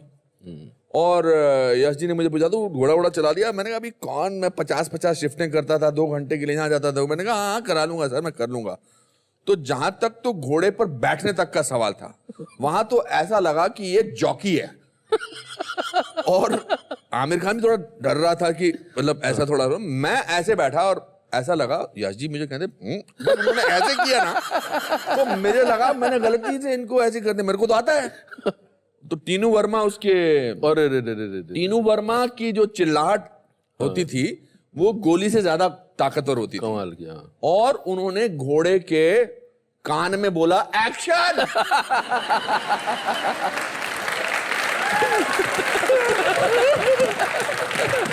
और जो तो मुझे फर्स्ट नहीं आना था, आमिर को फर्स्ट आना था दौड़ में, मगर मैं फर्स्ट आया और मेरा ऐसा था पीछे। तो ये हमारी जिंदगी में ऐसा बहुत होता है। आज भी अगर मुझे घोड़ा चलाने को बोलेंगे तो मैं थोड़ा 5 बार सोचूंगा मैं, क्योंकि घोड़ा एक ऐसी चीज है, उसका अपना दिमाग होता है। करेक्ट। और वो समझ लेता है, वो उसका सेंस बहुत तगड़ा होता है। और मैंने भारत एक खोज, चाणक्य बहुत शूट किया है, मैंने घोड़ों को गिराते हुए देखा है लोगों को, you know. So you Asif Kapadia की फिल्म से you got a certain kind of an international recognition. Asif Kapadia, उससे बड़ी बात जो हुई, वो तो एक्सपेक्ट कर रहा था कि मैं इंटरनेशनल रिकग्निशन मिलेगा। सबसे बड़ी बात जो हुई आसिफ की फिल्म के साथ, एक्टिंग में इंटरेस्ट दोबारा जागृत हुआ। और जिस सपने जो वो उस दौर में चला गया था और जो सपना मैं देख के आया था, आप जैसे लोगों को देखा था स्क्रीन पे, और मुझे लगा था कि यार एक जादू होता है, कैसे वो क्रिएट होता है, वो सब कभी टेलीविजन में हो नहीं पाया। वो टुकड़ों टुकड़ों में होता था। उसका उसका आभास उस तरह से आपको कभी हुआ नहीं। तो आसिफ की फिल्म क्योंकि लगातार थी, 3 महीना शूट करना था, एंड आप एक ही कहानी को जी रहे थे, एक ही कैरेक्टर आप जी रहे थे, तो उसका जो एक्सपीरियंस हुआ वो धीरे धीरे जैसे ग्रो करना शुरू हुआ, वो कहानी जैसे ग्रो करना शुरू हुई, मुझे लगा कि ये this is what I wanted from acting. उसने मेरी जिंदगी का धारा बदल दी। और इस दौरान बॉम्बे के कौन से ऐसे डायरेक्टर थे आप जिनके साथ आप काम करना चाहते थे मगर काम नहीं मिल रहा था? शशिलाल नायर एक डायरेक्टर थे जो थोड़ी नए किस्म की फिल्म जो नाना के साथ बनाते थे, अंगार वगैरह। फिर रामू आ गए थे। मगर you never decided to meet somebody like Yash Chopra, Subhash Ghai. वो आपको अंदाजा था कि इन फिल्मों में आपकी जगह नहीं है। मिलने जाने में मुझे थोड़ी सी दिक्कत होती थी, क्योंकि उससे ना क्योंकि मैं बोलने में बहुत अच्छा नहीं था। मैं अपना कोई इम्प्रेशन बनाऊं या किसी को इम्प्रेस करूं उसमें मैं बहुत अच्छा नहीं था। जब भी मैं जाता था, सोशल स्किल्स अच्छे नहीं थे। नहीं, तो मैं नुकसान करके आता था अपना। अच्छा। तो अगर मैं आपसे मिलने आया हूँ तो आपका मेरे बारे में कोई इंप्रेशन होगा, आपको लगता होगा ठीक ठाक एक्टर है। अगर मिल के जाऊंगा तो आप ही बोलोगे इसको कभी काम नहीं दूंगा मैं। क्योंकि मुझे, और आपने इसको सुधारने की भी कोशिश नहीं की? सुधारे कैसे? आदमी जैसा बना हुआ है वैसा बना हुआ है। जो काम ढूंढ रहे हैं, क्योंकि आपको बहुत ज्यादा ध्यान उस पर है कि आप अपना काम को सुधारो। और फिर आपने विशाल भारद्वाज की मकबूल मकबूल, हाँ। उसके बाद एक सिलसिला फिल्मों का बढ़ता चला गया। उसमें थोड़ा वक्त लगा क्योंकि उस वक्त वो दौर शुरू नहीं हुआ था, उतने बहुत सारे डायरेक्टर उस तरह के थे नहीं। आज जैसे माहौल बन गया है, हर बहुत सारे डायरेक्टर हैं जो अलग तरह से कमर्शियल सिनेमा को डिफाइन करने की कोशिश कर रहे हैं। उस वक्त कम थे ऐसे। तो बट वो मेरे लिए माइलस्टोन है। उसने मुझे पहली बार एक लव स्टोरी करने का मौका दिया। हालांकि वो उस तरह की रोमांटिक उस तरह की नहीं थी, बट उसने मुझे एक लव स्टोरी जीने का मौका दिया, जो कमाल का एक्सपीरियंस था।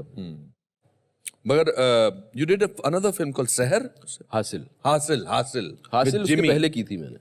हासिल मकबूल से पहले की थी। बहुत अच्छी फिल्म थी। वही देख के उन्होंने, विशाल साहब ने मुझे कास्ट किया। विशाल साहब से मैं शायद किसी स्कूल में मिला था, हम दोनों के बच्चे एक ही स्कूल में थे शायद।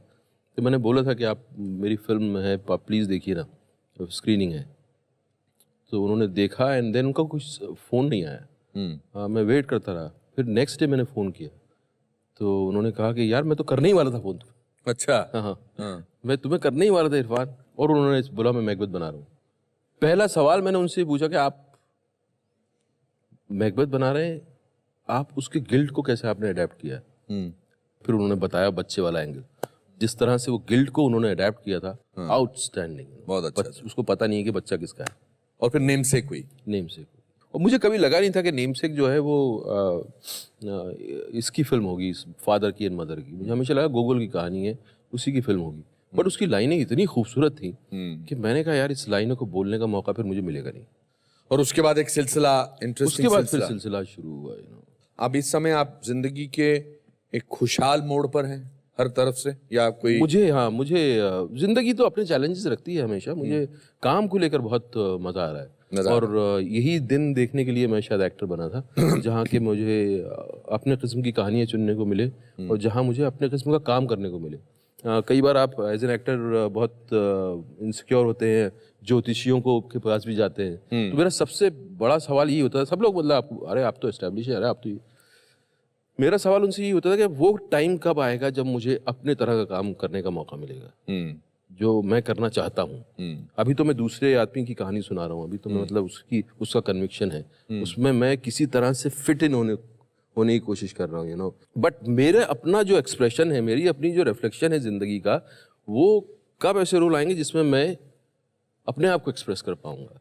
तो that was my you know wait, that was a kind of you know seeking for me. One of my most favorite films of recent times is Pan Singh Tomar. I think script-wise, direction-wise, but the performance, it काफी दिनों तक haunt करती है वो performance. आपका source मैंने सुना है, was the source of that actor or the character from your father? Yeah, It was. it was. There are some roles which needs a kind of model in front of you. So I couldn't find anybody, but there were kind of images, my आपके ज़हन में? हाँ. father's images, you know, and that really helped me because the way he used to carry himself, I think वहाँ से काफी कुछ even उनका you know the way he used to walk, the you know his attire, his you know वो बहुत remind कराया मुझे अपने फादर ने। मेरी बड़े अजीब इत्तेफाक हुए हैं, यू नो, कि जैसे मेरी नानी से बहुत ज़बरदस्त लगाव था मेरा। मेरी माँ से हमेशा जब मेरा कुछ अनबन रहता था, अनबन लाइक हम हमेशा कुछ खिटपिट चलता था, you know. I used to always seek her attention कि किसी दिन मुझे एक्नॉलेजमेंट मिलेगा उनसे। वो कभी नहीं होता, मेरी नानी से मिलता था। वो आती थी कभी कभी तो बोलती थी कि अरे यार तू इस बच्चे का पता नहीं क्या करेगी, मैं इसको ले जा रही हूँ। एंड देन मैं उनके पास चला जाता रहता था वहाँ बिल्कुल पीसफुल अपना, यू नो। मुझे अपना कमरबंद भी बांधना नहीं आता था, नाड़ा भी बांधना नहीं आता था तब। बट मुझे याद है वो दिन। मैंने एक दिन जब मैं नेमसेक शूट कर रहा था तो सडनली मेरे नज़र दीवार पे गई और दीवार पे मेरे फोटोग्राफ्स लगे हुए थे मेरी फैमिली के, उसमें मेरी नानी थी। अच्छा। हाँ, एंड मैंने कहा यार ये कहाँ गई, देखो न्यूयॉर्क, एंड तब तक उनकी डेथ हो चुकी थी। सडनली यू नो कुछ यू नो एकदम I started crying, you know. मैंने कहा यार देखो कहाँ पीछे आ गई यहाँ तक, न्यूयॉर्क तक। तो एक हिसाब से आप ये कह सकते हैं कि पान सिंह तोमर जो आपकी जिंदगी का एक बहुत ही खूबसूरत कैरेक्टर आपने पोर्ट्रे किया, is that somehow your way of giving a tribute to your My father, yeah. I could relive my father through that film. And मेरा father के साथ बहुत जैसे उनकी डेथ के बाद कई सालों तक 10-12 साल तक, मतलब उनका जब भी ख्याल आता था तो कुछ अंदर हिल जाता था एकदम, क्योंकि लगता अरे नहीं है, अरे नहीं है, मतलब यकीन आने में कई साल लग गए। मुझे याद है NSD हम चले गए थे, NSD के बाद कहीं कोई सीरीज में शूट कर रहा था, जंगल में था वो, और सडनली मुझे एक हिरन दौड़ता हुआ दिखा तो मुझे लगा मेरे फादर मेरे पास बैठे हुए एकदम, यू नो। सो वो इतना गहरा जुड़ाव था मेरा उनसे कि वो थोड़ा टाइम लगा उसको धीरे धीरे एक्सेप्ट करने में। आपकी मदर ने आपकी कोई फिल्म देखी है? मदर ने देखी कई फिल्में। मेरे पान सिंह उनको बहुत अच्छी लगी थी। नेमसेक उन्होंने देखी थी, यहाँ बॉम्बे में देखी थी, बट नेमसेक देख के उनको थोड़ा अजीब लगा। प्रीमियर था, काफ़ी लोग आए थे इंडस्ट्री के, तो मैंने पूछा कैसी लगी आपको? हाँ, कि बताओ सही कैसी लगी? तेरा डायरेक्टर कहाँ है, डायरेक्टर कहाँ है? मैंने कहा मीरा नायर है वहाँ खड़ी हुई वो उधर, बुला उसको, बुला इधर बुला। मैंने कहा क्यों बुलाऊँ, क्यों बुलाऊँ, क्या किया उसने? निशाद के उसको मेरा बच्चा ही मारने को मिला था फिल्म के अंदर। वो माँ के जज्बात से बाहर नहीं निकल सकी। बोली मैं उससे पूछूंगी, बुला उसको, बुला इधर। मैंने कहा रहने दो आप। तो मैंने मीरा को जाके बोला, मैंने कहा ऐसा बोल रही है वो, तो मीरा हंसी बहुत। आपके वीकर मोमेंट्स में आपकी स्ट्रेंथ कौन है? मेरे बच्चे, आपके बच्चे। उनका सोच के अच्छा लगता है, बट रियलिटी जिंदगी की ये है कि you can not depend on anybody emotionally. It's only you can help yourself, nobody else can. Success कितनी इंपॉर्टेंट है आपके लिए? एक्नॉलेजमेंट या सक्सेस इंपॉर्टेंट है। मैंने बहुत गुमनाम जिंदगी गुजारी है और मुझे एक्नॉलेजमेंट बहुत अजीज है। अब आप टोंक पे जाते हैं तो अब टोंक जो है वो आपके नाम से जाना जाता है या कि यहाँ इरफान खान यहाँ के हैं. जी जी Do you feel good about it? Obviously. I feel good about it, but I can't have a normal life there. But I feel nice about it. कभी-कभी आप के बारे में do you think you can be confused as an arrogant person? Yeah. My silence. This also, I realized because मैं कम बोलता था तो अलग-अलग लोगों के अलग-अलग perceptions होते थे. कुछ लोगों को लगता था कि ये arrogant है. कुछ लोगों को लगता है कि हमारा मजाक बना रहा है. मजाक उड़ा रहा है. मजाक बना रहा है. जबकि मैं खुद मजाक का पात्र था actually.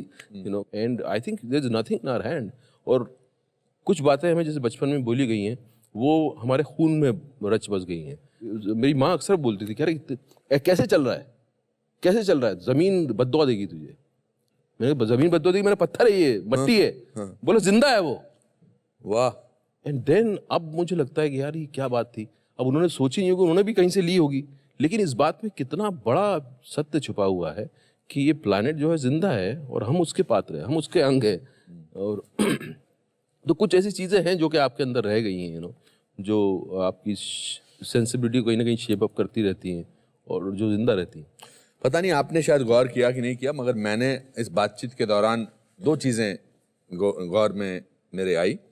एक तो आपने कहा कि मेरी माँ से हमेशा खिटपिट रहती थी, मगर आपने इतनी सारी बातें अपने माँ की कही जो उन्होंने कही थी और आपको याद रही हैं. जी बिल्कुल. So unknowingly I think your major teacher has been your mother. Mother, right. Teacher has been my mother. और जो आपके हीरो थे वो फादर. वो आपके फादर थे. जी सही बात. हाँ. नेशनल स्कूल ड्रामा में जाना, वो जो मेरा एडमिशन हुआ वो मेरे लिए सबसे बड़ा सरप्राइज था. ये हो गया तो फिर कुछ भी हो सकता अब कुछ भी हो सकता है. अब मैं कुछ भी कर सकता हूँ. कुछ भी. वो मोमेंट वाकई ऐसा था कि मैं जिस वक्त मैं अपना बिस्तर बंद होल डोल बांध के रिक्शा में बैठ के जयपुर से निकल रहा था तो मुझे लगता था मैं कुछ भी कर सकता हूँ. उमंगों भरी उम्र है, पूरे सारे आलम को फतेह करने की ख्वाब देखने की उम्र है. वो बिल्कुल वैसे मैं भी ही लग रहा 19 साल का था. तुगलक का डायलॉग है. हाँ? हाँ. वाह वाह.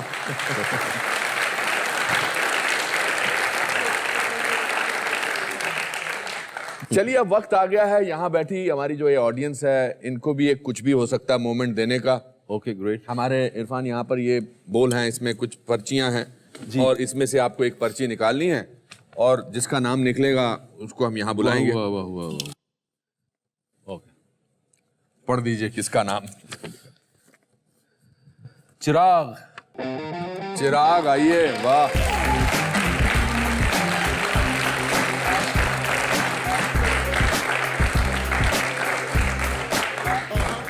चिराग बेटा क्या हाल है. कैसे हैं आप चिराग साहब? बैठिए. कंग्रेचुलेशंस. चिराग जी सर. कुछ भी हो सकता है. कुछ भी हो सकता है. क्या करते हो. सो मैं एक असिस्टेंट डायरेक्टर हूँ. किसको असिस्ट करते हो. मैं टीवी सीरियल करता हूँ सर. अच्छा. जी. कितने महीने हो गए बॉम्बे में. सर 2 साल हो गए. 2 साल हो गए. जी. क्या सवाल पूछना चाहते हो आप इरफान से? मेरा सवाल है इरफान भाई से कि आपको शोले फिल्म ऑफर होती है अगर उस टाइम पे तो आप कौन सा कैरेक्टर करते हो और क्यों? बच्चन साहब का. क्यों सर? क्योंकि वो उसमें कुछ मैजिक है, कुछ स्टाइल है इसमें. उसमें एक और वो कुछ छोड़ जाता है, कुछ पैथोस छोड़ के जाता है वो. You will not want to do Gabbar. मतलब मेरे गब्बर. में टैलेंट नहीं उतना. अच्छा. हाँ, मैं उतना मुझे नहीं लगता कि मैं अमजद खान जितना, क्योंकि उसने जो कर दिया I don't think anybody can touch that. हाँ, वो उसके अपने आई थिंक वो पैदा इसलिए हुए थे. कोई कोई रोल होते हैं जिसको आदमी आई थिंक एक्टर वो पैदा होता है उसको करने के लिए.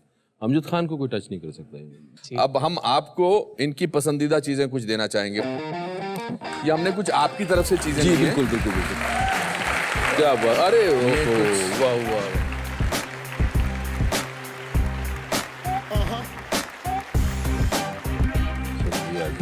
चलिए और आपका सेल्फी मोमेंट.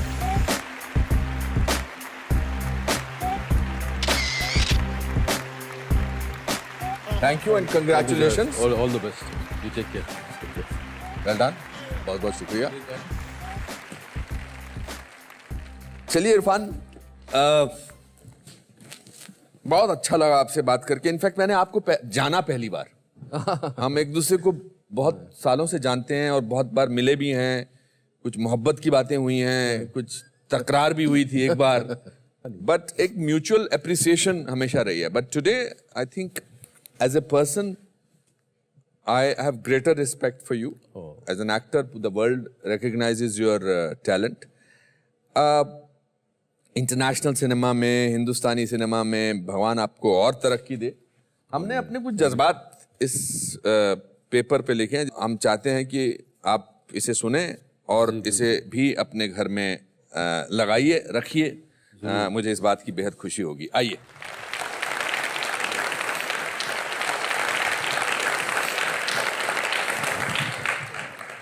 हिंदुस्तानी सिनेमा जगत की अनूठी अस्मिता इरफान, आपको हमारा आदाब. आप एक अतुलनीय शख्सियत हैं. आपकी नायाब कला और शिल्प का अनुभव एक अद्भुत एहसास है.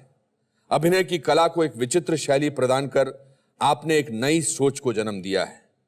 आपकी कड़ी मेहनत और दृढ़ता हर पीढ़ी के लिए एक प्रेरणा है. अपने अपरंपरागत अंदाज से आप हमें यूं ही मनोरंजन प्रदान करते रहें, यही हमारा आपसे निवेदन है. Anupam Kher. Oh, thank you so much. Sir. Thank you so much. Thank you so much. Thank you. दोस्तों, इसी के साथ आज का एपिसोड खत्म होता है. मुझे उम्मीद है कि इरफान से मिलकर आप सबको प्रेरणा और खुशी मिली होगी.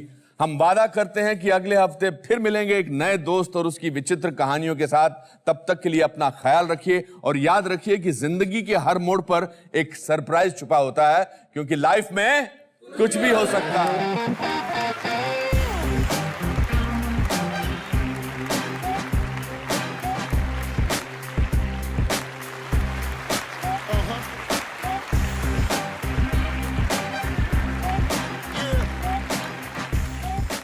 दोस्तों, एक बच्चा अपना परिवार इसलिए छोड़ता है कि बाकी सदस्य भरपेट खाना खा सके, और आगे चलकर वो बच्चा महान बॉक्सर मैनी पैक्यो बन सकता है तो कुछ भी हो सकता है. अगर डायबिटीज की बीमारी को चुनौती देकर swimmer Gary Hall junior Olympic gold medalist बन सकते हैं तो कुछ भी हो सकता है. और अगर किडनी फेलियर की वजह से 2 बार ऑपरेशन करवाने के बावजूद फुटबॉलर इवान क्लासनिक अपनी कंट्री के लिए वर्ल्ड कप में खेल सकते हैं तो कुछ भी हो सकता है. दोस्तों, इंसान को गरीब उसके हालात ही नहीं बल्कि उसकी सोच भी बनाती है. इसी सोच के साथ welcome to the Anupam Kher show. कुछ भी हो सकता है.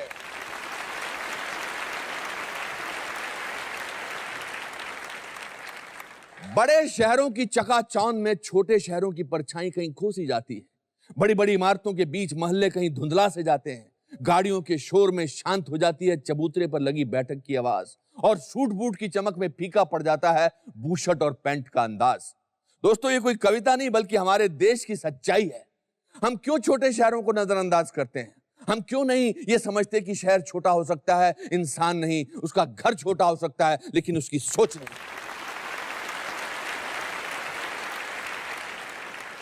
दोस्तों, आज जो मेरे मित्र यहां आए हैं वो मेरी कही हुई बातों का एक जीता जागता एग्जाम्पल है. इनका शहर छोटा जरूर था, लेकिन इनके सपने बड़े थे. अपना सपना पूरा करने के लिए उन्होंने बहुत मेहनत की और काफी तकलीफ भी सही. इंडियन क्रिकेट टीम के सबसे धुरंधर बैट्समैन में से एक, please welcome Suresh Raina.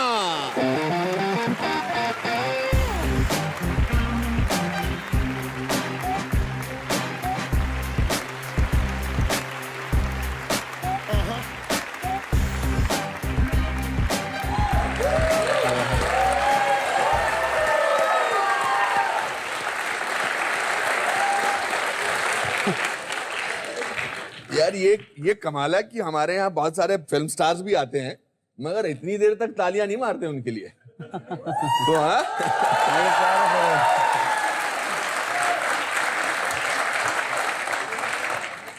Cricketers का स्टारडम कमाल है ना. अच्छा सर. अच्छा है. अरे कितना, ये माँ का बहुत प्यारा बच्चा है.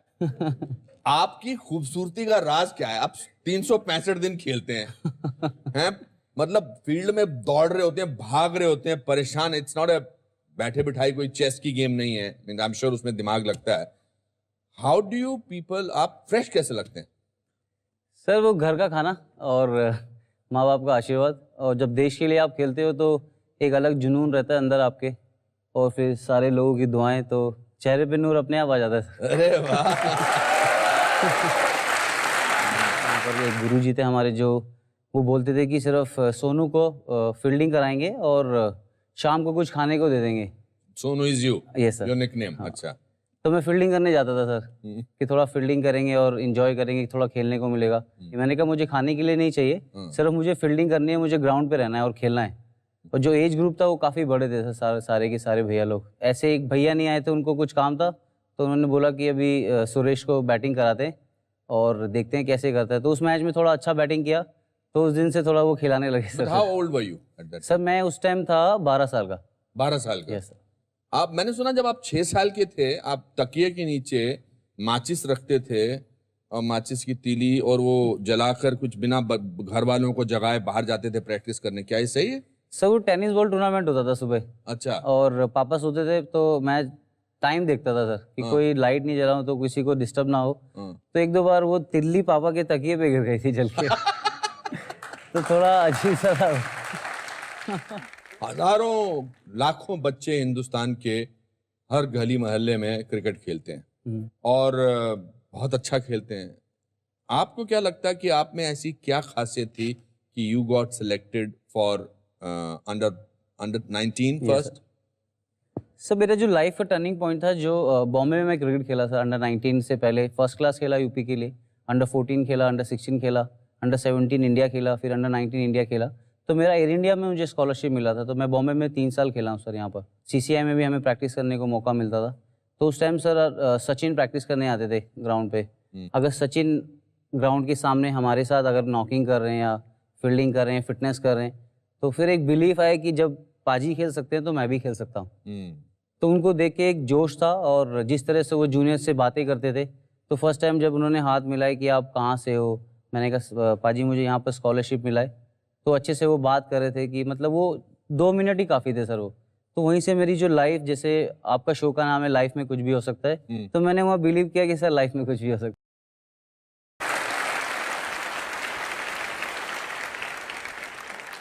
है। ये तो बहुत माइलस्टोन्स थे आपकी लाइफ में, सचिन को मिलना। मगर एक छोटे से 12 साल के बच्चे के अंदर मन में क्या चलता था? सर यही था कि बस मेहनत करनी है खूब। और जब मैं बोर्डिंग स्कूल में गया सर लखनऊ में 1998 में, तो गुरु Govind Singh sports college Lucknow sir. हाँ। तो फर्स्ट ईयर में सर काफ़ी रैगिंग हुआ उधर।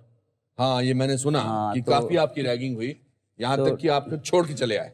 सर सीनियर थे काफ़ी, मतलब मैं छोटा था, मामा से दूर, इतना कभी देखा नहीं था कि मैं कभी मुरादनगर से गाजियाबाद नहीं गया था सर। तो गाजियाबाद से सीधा लखनऊ जाना बहुत बड़ा टास्क था। वो सीनियर थे जो कुछ परेशान करते थे, जैसे आपको कपड़े धोने हैं और प्रैक्टिस नहीं करनी है।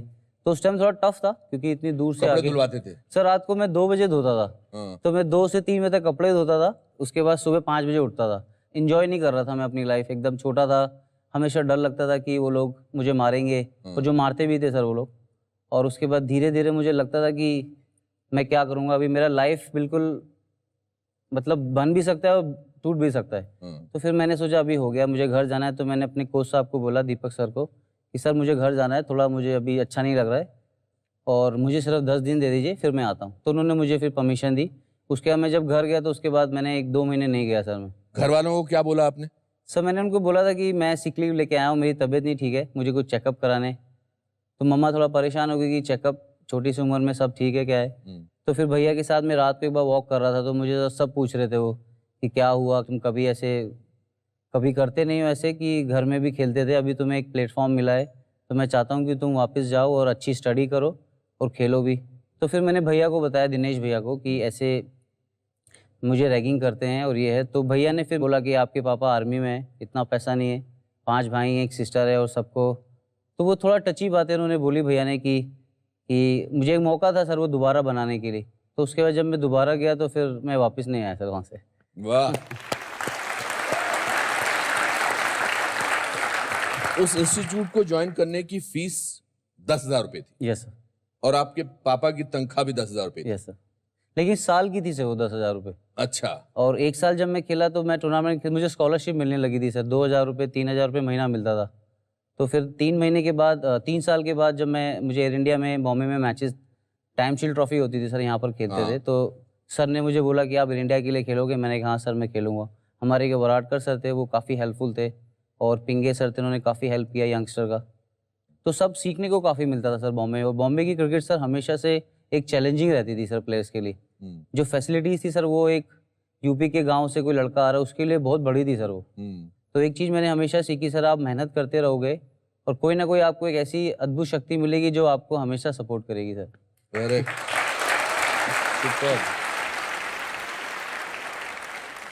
और आपके जो भाई जो one of the brother Dinesh जिसका ना, जिन्होंने रात को उस दिन आपको लेक्चर दिया था, जी जी जी what does he do? Sir वो टीचर हैं स्कूल में। गाजियाबाद में एक स्कूल है सर, उसमें टीचर हैं सर वो।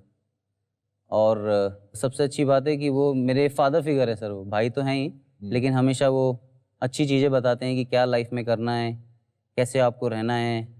और उनके साथ एक अच्छा रिलेशन है सर, क्योंकि वो हमेशा मेरे लिए थे। क्योंकि 12 साल की उम्र में सर बोर्डिंग स्कूल में जाना और फिर वहाँ पर 8 साल, मैं कभी फिर उसके बाद घर ही नहीं गया सर। वो वही जो छुट्टी मिलती थी उसमें जाता था, लेकिन मॉम डैड को काफ़ी मिस किया। वो टफ़ टाइम था, क्योंकि उस टाइम मुझे थोड़े से मस्ती करनी थी, थोड़ा स्कूल बंक करके जो सब लोग करते हैं वैसा करना था। लेकिन उस टाइम मैं 12-13 साल आपके में भाई बड़े दुखी होते थे जब आप स्कूल बंक करते थे। पर उनको खेलने के लगता लिए था फिर करता आप था। किसी ना किसी दिन कोई ट्रॉफी ले आते थे, कोई कुछ ले आते थे। Yes sir. एक बार हम लोग खेलने गए थे सर, मंसूरपुर एक गांव था हमारे वहाँ से, गाजियाबाद से।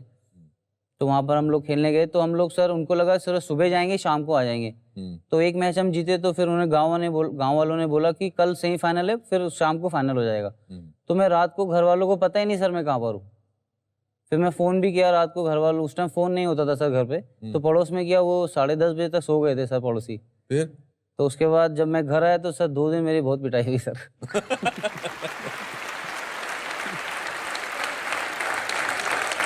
ये हमारी ऑडियंस बड़ी कमाल की है।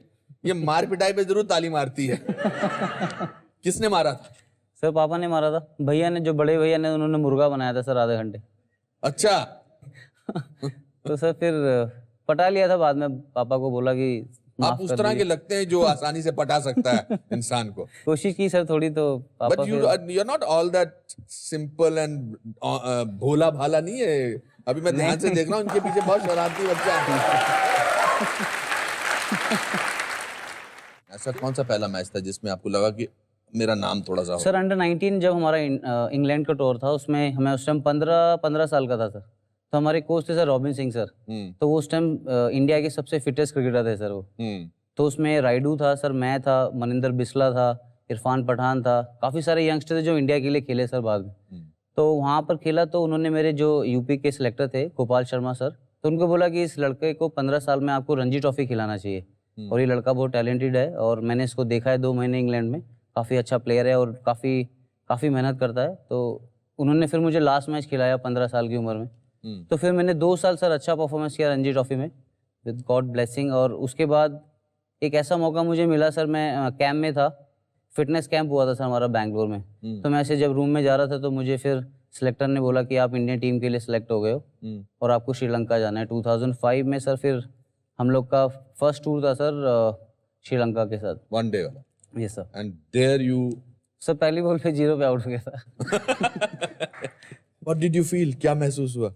सर मैच से पहले तो प्रेशर था कि मैं खेल रहा हूँ, कल इंडिया का मैच खेल रहा हूँ, और जो मैं चाहता था करना वो मुझे मिल रहा है कल। मतलब सोने की कोशिश कर रहा था, लेकिन नींद नहीं आ रही थी सर। तो गाने भी सुन लिए और सबसे बातें भी कर ली, टीवी भी देख लिया, लेकिन वो इधर दिमाग में मैच चल रहा था कि ऐसे खेलना है, ऐसे करना है। तो फिर बहुत रेस्टलेस था सर, वो कामनेस एकदम आ नहीं रहा था बॉडी में। तो मैंने कहा चलो ठीक है, फिर भगवान का नाम लिया, सो गए सर। फिर मुरली सर हैं सर, मुरलीधरन, श्रीलंका के बहुत वर्ल्ड क्लास बॉलर हैं वो। Of course. तो पहला बॉल सर उन्होंने मुझे कट का दिया, मैंने सोचा कट मारता हूँ, तो वो दूसरा डाल दिया और मैं लेग बिफोर पहली बॉल पे। फिर दूसरी रात को फिर नींद नहीं आई सर। अच्छा। तो उसके बाद फिर राहुल द्रविड़ आए मेरे पास कि तू क्यों उतना परेशान है। मैंने कहा नहीं राहुल भाई, फर्स्ट मैच मिला और आउट हो गया। तो उन्होंने बोला कि कोई बात नहीं, आप ऐसे क्रिकेटर हो, आपकी फिटनेस अच्छी है, आप फील्डिंग अच्छा करते हो, तो एक रन आउट करके दिखाओ आप। तो फिर मैंने सर एक अट्टापट्टू को रन आउट किया था। अच्छा। तो एक मतलब जोश में खेल रहे थे उस टाइम, युवराज सिंह थे हमारी टीम में और मोहम्मद कैफ थे, वो फील्डिंग को हमेशा लीड करते थे। तो मैं भी जब छोटा था वो मुझे सपोर्ट करते थे कि ऐसे फील्डिंग करेंगे, ऐसे हमको प्रेशर बनाएंगे, सिंगल नहीं देंगे। तो सिंगल में जब हमने प्रेशर बनाया 5-6 ओवर्स में, तो मैंने एक रन आउट किया। तो फिर राहुल द्रविड़ काफ़ी इंप्रेस हुए थे सर, वो मेरे कैप्टन थे वनडे टीम के। तो उन्होंने बोला फिर शाम को, फिर मैं दुखी था, मैं आउट क्यों हो गया 0 पे। तो कह रहे कोई बात नहीं, ये क्रिकेट है, आज अच्छा है कल खराब है, लेकिन तुम 10-15 साल इंडिया के लिए खेलोगे, बस बिलीव योर सेल्फ और हमेशा ऑनेस्ट रहना और हार्ड वर्क करते रहना। वाह। तो काफ़ी अच्छा लगा सर उस टाइम, वो लोग इतना अच्छा बात करते थे। तो Rahul Dravid is one of the most sought after motivational speakers also. ये सर जब 0 पे आउट हुए थे, घर पे बात की थी? सो खेलने से पहले किया था, खेलने के बाद नहीं किया सर। तो उन्होंने देख लिया था कि क्या? टीवी पे आ गया था कि, लेकिन फिर वो घर वाले भी थे कि इंडिया के लिए खेल रहा है वो। मेरी मम्मी पापा मैच नहीं देखते सर, उनको थोड़ा प्रेशर लगता है सर वो, तो वो हाईलाइट्स देखते हैं जब मैं अच्छा करता हूँ। उसकी हाइलाइट्स देखते हैं। हाँ हाईलाइट्स देखते हैं सर वो।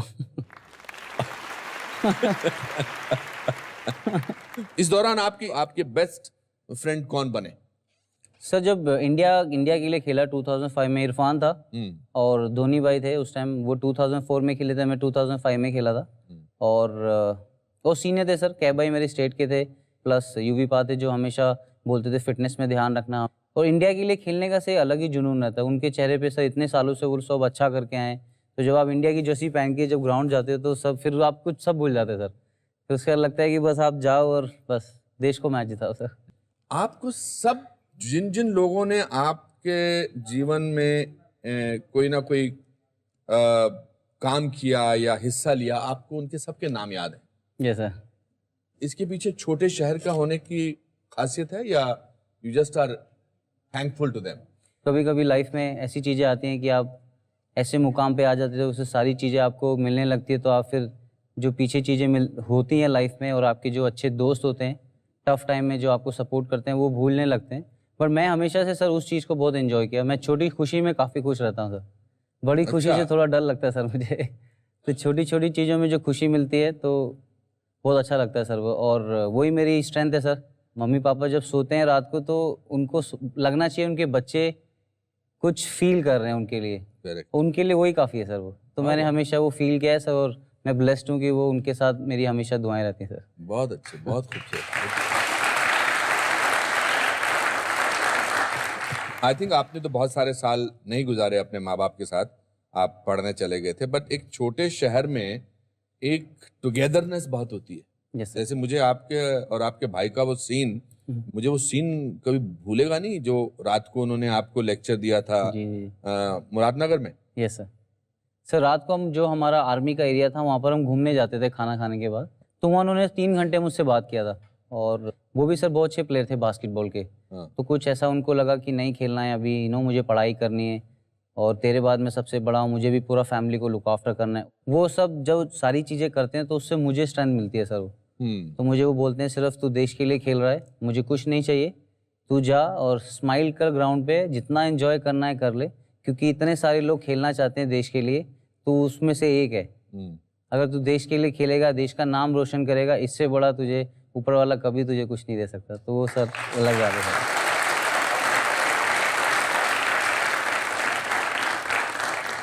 After you became this superstar of cricket, Indian cricket, आपने दिनेश के लिए क्या किया? सर मैं उनके साथ रहना चाहता हूँ और मैं उनके लिए कुछ सोचता हूँ करने के लिए, तो वो मुझे सिर्फ बोलते हैं तू क्रिकेट खेल। मुझे पता है तू क्या सोचता है लाइफ में मेरे लिए, वो मेरे लिए काफ़ी है। तो वो जब भी मैं उनके लिए कुछ ऐसी चीज़ें करता हूँ, तो फैमिली के साथ जब हम लोग कुछ प्लान करते हैं, तो वो मुझे सिर्फ बोलते हैं कि जब तू रन बनाता है तो मुझे खुशी मिलती है। तो रखा है मेरे पास घर पे। अच्छा। मैं हमेशा रखता हूँ सर। वो जब मैं हॉस्टल में गया था तो उन्होंने मुझे बोला था कि ये मैं इतना कर सकता हूँ तेरे लिए, और ये तेरी ज़िंदगी का, जैसे मुझे आर्मी में मेरे लिए वो इम्पोर्टेंट है और ये तेरे लिए ये इम्पोर्टेंट है। हाँ। और हमेशा एक चीज़ ध्यान रखना कि सब कुछ मिलेगा लाइफ में, लेकिन रेस्पेक्ट जो तुझे मिलेगी वो कभी भी कुछ हो सकता है। तो उसको हमेशा संभाल के रखना, और हमें अपने गुरुजी का, अपने टीममेट्स का सबसे ज़्यादा रेस्पेक्ट करना। क्रिकेट अभी ग्लैमर से जुड़ा हुआ है बहुत, यस सर। और उस जहाँ ग्लैमर होता है वहां कोई ना कोई कंट्रोवर्सी होती है। आपके साथ कोई कंट्रोवर्सी मैंने कहीं ज्यादा देखी नहीं है। आप कैसे सर अभी बचा हुआ हूँ सर मैं।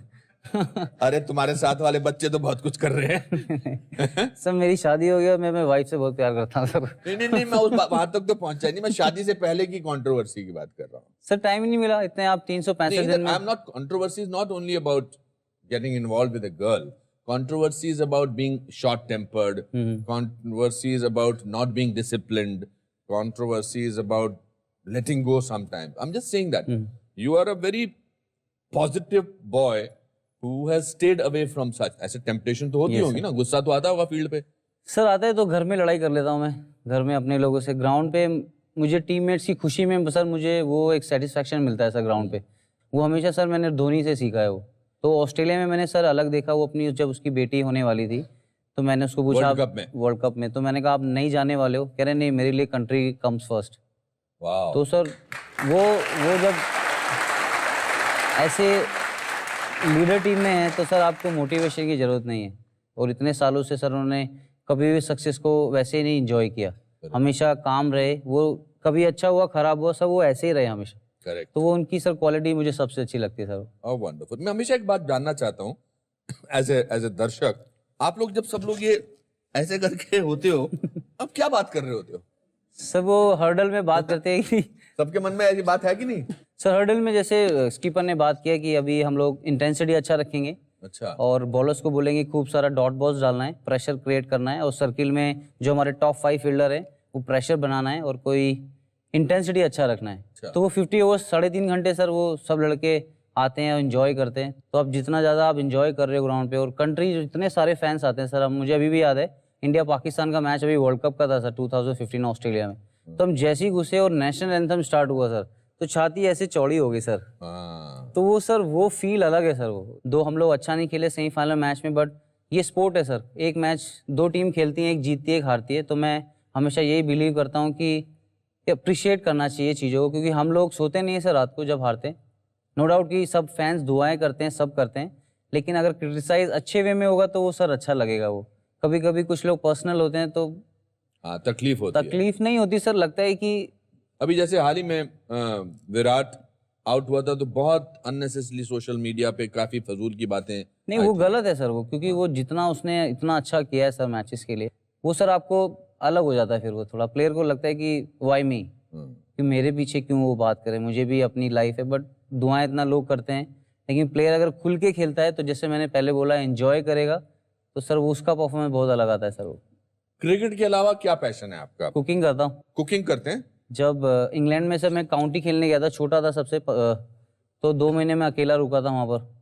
तो उस टाइम से इतना बात भी नहीं करना आता था। आपको प्रोफेशनल एकदम टेबल पे एकदम अच्छे से वो खाना, कुछ देसी था सर, मुझे पता ही नहीं था।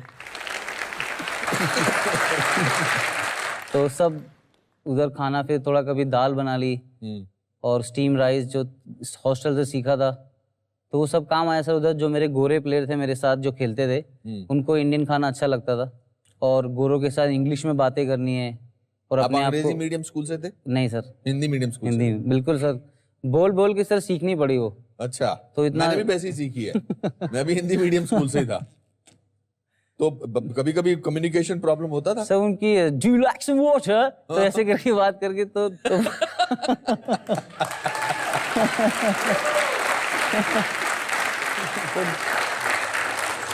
हमारी हमारी प्रेजेंट टीम का, आपकी जो प्रेजेंट टीम का क्या, these are the questions that मेरे मन में आते हैं। Who is a comedian in your team? Sir मेरे साथ जो मुझे लगता है सर, लोगों को पता नहीं लगता है नहीं लगता, जो कॉमेडियन सबसे ज्यादा है सर वो धोनी भाई है। क्या बात कर रहे हो? अभी तो आप बोले सीरियस रहते हैं। सीरियस सर वो ग्राउंड में रहते हैं वो। अच्छा हाँ। और जब रूम में आएंगे तो आपसे बात करेंगे और उनको लगेगा कि कुछ ऐसी बात बोलेंगे, हंसने लगेंगे सर सब लोग। अच्छा। और विराट उनके साथ बात करके, और शिखर धवन तो सर वो तो अल्टीमेट है सर वो। अच्छा। वो कुछ ऐसी चीजें करता है सर तो एकदम आप हंसने लगोगे। वो हंसता भी एकदम ऐसे है सर, वो डाकू टाइप ऐसे हंसता है तो वो खुशी ऐसी लगती है। आप गाना वाना गाते हैं मैंने सुना, गाते हैं कि नहीं? हाँ गाता सर। तो आप एक गाना तो सुनाइए ना, बनता है। आपने प्रियंका के लिए कभी गाना गाया? हाँ सर गाया। गाया? ये प्रियंका को बोलना चाहता हूं कि ये गाना बेसिकली आपके लिए गा रहे हैं। चलिए।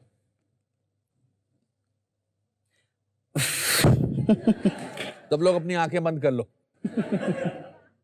चलो मैंने भी कर ली। ऐसा लग रहा है कि जैसे 4 रन बनाने हैं, लास्ट बॉल बाकी है। सर वो बना दूंगा मैं। उतने भी इसमें नर्वस नहीं होंगे। वाह,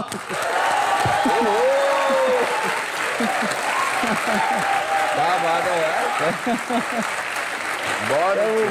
बहुत अच्छे, बहुत अच्छे। वाह वाह वाह, beautiful, you sing very well, I must say that, very well. Priyanka से मुलाकात कहाँ हुई थी? फर्स्ट टाइम जब हम स्कूल में, जब फैमिली हम लोग के साथ में रहते थे, तो बचपन से काफ़ी सालों से हम लोग जानते थे, हॉस्टल जाने से पहले। तो उसके बाद जब मैं क्रिकेट फील्ड में आया तो 2008 में सर मैं बॉम्बे में मिला था उसको फर्स्ट टाइम। उसके बाद तो हमने सिर्फ 5 मिनट के लिए नंबर एक्सचेंज किया था कि हेलो, हाउ आर यू, क्या कर रहे हो आप। तो उसके बाद मेरी कभी बात नहीं हुई सर उसके बाद। उसके बाद फिर मम्मी बीच में बोल रही थी कि अभी शादी का प्लान करना है, क्या चल रहा है। मैंने कहा मम्मा मुझे 2011 वर्ल्ड कप जीतने दो, उसके बाद मैं शादी करूंगा। तो 2011 जीत गए, उसके बाद मम्मा ने बोला अब क्या प्लान है। मैंने कहा मम्मा 2015 जीतने दो, उसके बाद शादी करता हूँ। कह रहे अब नहीं होगा अभी तो करना पड़ेगा। अच्छा। तो फिर सर जो प्रियंका की मम्मी है वो मेरी मम्मी की बेस्ट फ्रेंड है, और जो प्रियंका के पापा हैं वो मेरे स्पोर्ट्स टीचर थे सर, वो ऑनेस्ट फैक्ट्री स्कूल में। अच्छा। और जो नेहा है, जो मेरी भाभी हैं, भैया की वाइफ, वो और प्रियंका बेस्ट फ्रेंड है। और जो प्रियंका के दोनों भाई हैं वो मेरे बेस्ट फ्रेंड थे सर। तो ये सर लिखा हुआ था ऊपर वाले। How wonderful. मैं मिला, बहुत ही अच्छी लड़की है प्रियंका, बहुत वार्म है, बहुत अफेक्शनेट है, बहुत ब्यूटीफुल है, बहुत तहजीब याफ्ता है। What do you like about her the most? So she loves me like a normal person, not like who I am right now. उसने मुझे बोला था कि मैं तुमसे प्यार करती हूँ, तुम मेरे लिए सोनू हो, तुम सुरेश रैना नहीं हो। तो मैंने उसको बोला कि 2 मिनट, तो फिर थोड़ा इमोशनल हो गए सर। अच्छा, थोड़ा धीरे धीरे सर। क्या बोला आपने इमोशनल होके? सर आप अच्छा, ट्रेजेडी देखिए, बिकॉज वो हॉलैंड में रहती है, उनकी फेवरेट गेम क्रिकेट नहीं है, सॉकर है। नहीं, अभी थोड़ा समझा रहा हूँ सर उसको। तो मुझे पूछ रही थी कि जब आप इधर खेलते हो तो दोबारा स्विच क्यों करते हो। अच्छा। तो फिर उसको वो समझाया सर। उसके बाद उसने मुझे बोला कि कीपर के पीछे हेलमेट क्यों नहीं है, कीपर के आगे होना चाहिए। तो कीपर जब स्पिनर पे कर रहा है तो हेलमेट लगाते हैं भाई। तो फास्ट बॉलर पे पीछे रखता है, उसको लगता है कि वो आगे रहना चाहिए। अच्छा। मैंने कहा आप फुटबॉल ही देख लो मैं मैनेज कर लूंगा। लेकिन अभी काफी सीख गए सर वो, और काफी प्लेयर्स आए थे तो सब उसको पता है। सुरेश, जब आप फील्ड में उतरते हैं, अपने आप से क्या कहते हैं जब the moment you get on to the field? Sir बस जैसे ही अंदर जाते हैं फिर आप लेग स्टंप लिया और उसके बाद स्टार्ट हो गए सर। 2011 में जब हमने वर्ल्ड कप जीता, what was happening inside the green room? Sir बहुत प्रेशर था, और स्टार्टिंग में टॉस को लेके कुछ हुआ था सर। तो फिर ड्रेसिंग रूम में हम लोग बात करने लगे कि ऐसा क्यों हो रहा है, टॉस दोबारा क्यों है। तो सचिन सर आए तो उन्होंने बात किया कि कोई टॉस के बारे में बात नहीं करेगा, ये 100 ओवर का मैच है, बॉल 1 से आपको फोकस रहना है, और ये वर्ल्ड कप का फाइनल है, वो भी बॉम्बे में है, ये हमें जीतना है किसी हालत में। तो उनके मुंह से ऐसी बातें, और मैच से पहले जबकि वो आराम से अपने किशोर दा के गाने, अपना आराम से सारा बैट में ग्रिप चढ़ा रहे हैं और आराम से कामने से, तो लग रहा था सर कुछ होने वाला है उस मैच में। तो सब प्लेयर एकदम से खड़े हो गए, चलो अब थोड़ा। तो वो एक जोश था सर जो टीम को जिताया वो। Did anybody crying? तो सब रो रहे थे ड्रेसिंग रूम में, सब रो रहे थे, खुशी के आंसू थे। और उसके बाद सचिन को मैंने कभी नहीं देखा सर ऐसे बाजी को, कि ऐसे इमोशनल। फैमिली थी सबकी, बच्चे थे सब, ड्रेसिंग रूम में एक अलग सा माहौल था कि जैसे बहुत बड़ी हमने कहीं फतेह कर ली है। ये था कि इंडिया टीम वर्ल्ड कप जीती है। तो उस लफ्ज में ही सर फिर अलग ही मजा है सर वो। कभी अकेलेपन का एहसास होता है जब आप ट्रैवल कर रहे होते हैं? आपने बताया कि सचिन किशोर दा के गाने सुनते हैं, बाकी लोग क्या धोनी क्या करते हैं व्हेन ही इज? सर वो प्ले स्टेशन खेलता है, प्ले स्टेशन खेलते हैं, अपना वो गेम खेलता है। और अभी तो डायपर चेंज कर रहा है वो।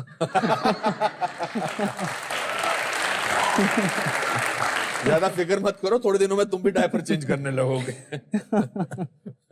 Does he talk about his child? हाँ सर, शाम को जब कभी जाते हैं ग्राउंड में तो काफ़ी बातचीत करते रहते हैं। साक्षी उसको अच्छे से लुक आफ्टर करती है। और सर जितने भी लड़कियां सर क्रिकेटर के साथ हैं उनको हेड्स ऑफ है सर। बहुत डिफिकल्ट होता है, आपका दिल करता है कि आप रूम पे आके उनके साथ खाना खाने जाओ, लेकिन इतना बॉडी टायर्ड रहता है। तो प्लेयर की गर्लफ्रेंड हो या वाइफ हो, सब उनको सलूट है सर। वो बहुत डिफिकल्ट है सर वो। Really? बहुत डिफिकल्ट है। मैं आपसे पूछना चाहूंगा कि एक ऐसा मोमेंट जो आपकी लाइफ में, आज तक की लाइफ में जो गुजरा है, उसको देख के आपको लगा हो कि अगर ये हो सकता है तो कुछ भी हो सकता है। सर वो मेरा दोस्त बैठा है सर उधर, Ali.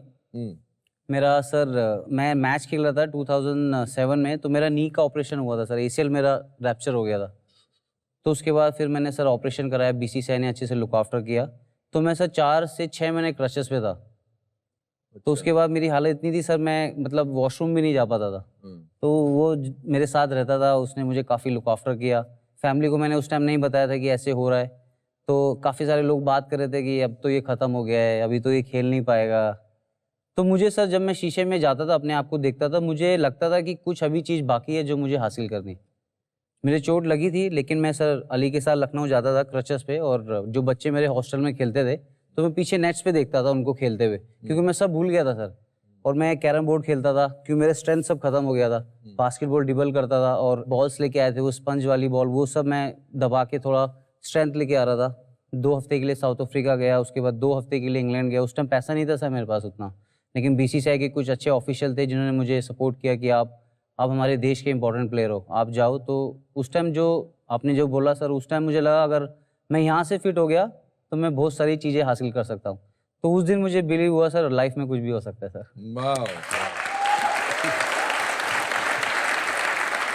I think it's very important to get the man that Suresh talked about just now. I will request Ali, just come and sit here for 1 minute so that we actually get and tell people.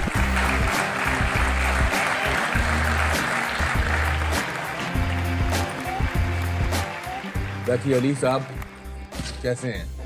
बैठिए बैठिए। बहुत सालों से आपने दोस्ती निभाई है। जी sir.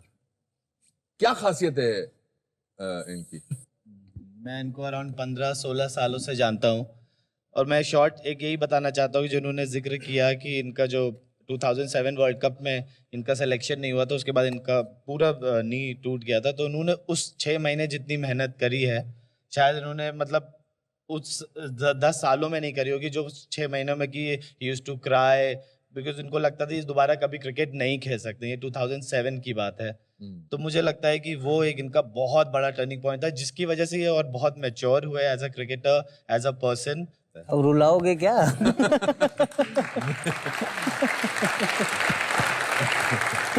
एक बात और मैं कहना चाहूंगा कि ये इनकी बहुत बड़ी बात है कि ये इतना बड़े सुपरस्टार बन गए हैं और अपने दोस्तों को, अपनी फैमिली को नहीं भूलते हैं और अपने रूट्स को नहीं भूलते हैं, ग्राउंडेड हैं। ये एक बहुत बड़े इंसान की निशानी है। Thank you, thank you, thank you. अब है बारी ऑडियंस के कुछ भी हो सकता है के मोमेंट की, लेकिन आज हमने, आप क्योंकि हमारे गेस्ट हैं, हमने एक नया तरीका सोचा है। हमने कुछ यंग क्रिकेटर्स को बुलाया है आपसे बात करने के लिए। तो आइए दोस्तों,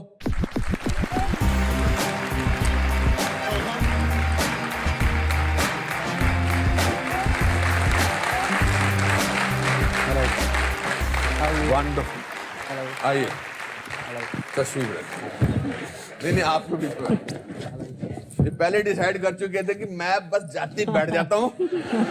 मैं 7 वाली सीट में। तो कहाँ सीखते हैं आप लोग? सर हम चंद्रकांत पंडित क्रिकेट टीम खेलते सब। बैट्समैन है या बॉलर है? मैं बैट्समैन ऑलराउंडर हूँ। ऑलराउंडर हो। आप में से कोई ऐसा है जो ऑलराउंडर नहीं है? सभी ऑलराउंडर है।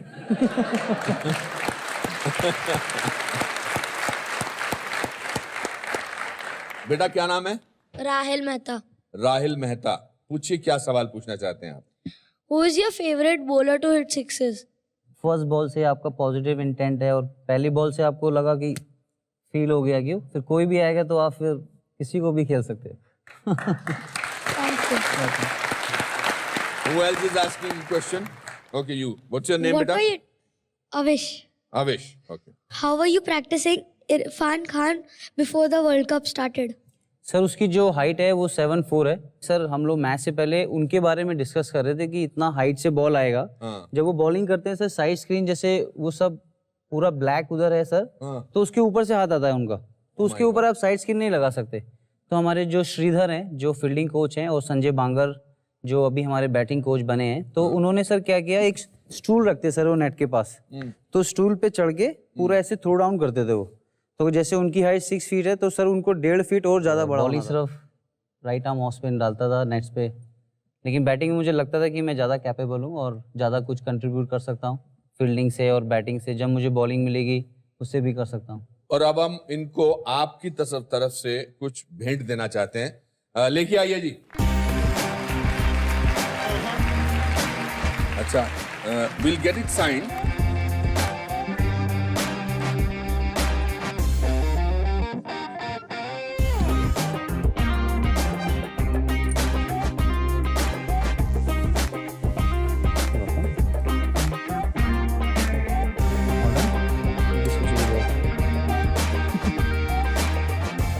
चलिए आप ये बॉल मुझे करिए.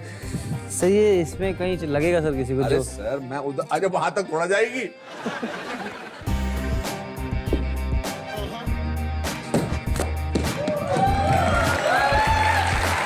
तो क्या बात है. ओह मैक्सवेल वाला खेल दिया सर ये वाला. पता नहीं सर, ऐसे खेल लिया लास्ट. अब मैं एक बॉल करूं आपको, बिकॉज आप बैट पकड़िए.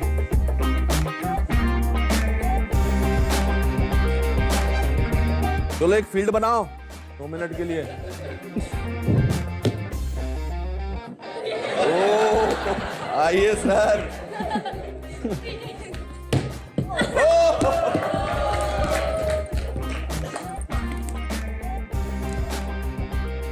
चल बेटा तू कर. ओहो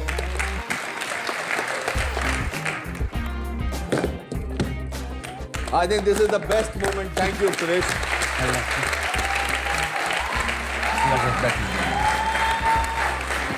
वेलकम वेलकम. मेरे लिए.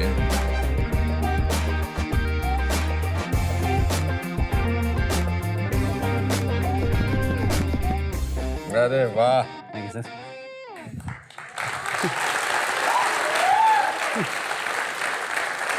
ये तो पढ़ना जरूरी है दोस्तों. To my best friend with lots of love, great man with great smile, lots of love, sir, Suresh Raina. Thank you so much. बहुत बहुत शुक्रिया सुरेश. मैंने आप में एक महान क्रिकेटर तो हमेशा देखा, लेकिन आज मैं आप में एक बहुत अच्छा बेटा, बहुत अच्छा भाई और एक बहुत अच्छा देशभक्त देखा. Thank you sir. और that is a very proud moment for me. And अगर आप जैसे लोग हमारे देश में होंगे तो जैसा मैंने कहा है कि हमारा देश का कोई भी बाल बांका नहीं कर सकता. बाल बांका नहीं कर सकता. मतलब ये मुहावरा मैंने बहुत सालों बाद इस्तेमाल किया है. तो आपके पास बहुत सारे ट्रॉफीज हैं, बहुत सारे अवार्ड्स होंगे. हमारी तरफ से हम आपको कुछ हमारे जो जज्बात हैं वो इस पर मैंने लिखे हैं और मैं आपको पढ़ के सुनाना चाहता हूँ. बिल्कुल. आइए. हिंदुस्तानी खेल जगत के अनमोल रत्न सुरेश रैना, आपको हमारा नमस्कार. आप कड़े परिश्रम का प्रतिबिंब हैं. आपकी प्रतिभा अतुलनीय है. आपकी उपलब्धि परिणाम है आपके जुझारू रवैये का. आपकी विनम्रता आपके साफ मन का आईना है. आप हमारे देश का अभिमान है. आप इसी तरह अपना और हमारे देश का नाम रोशन करते रहिए. यही हमारी अपेक्षा है. Anupam Kher. Thank you sir.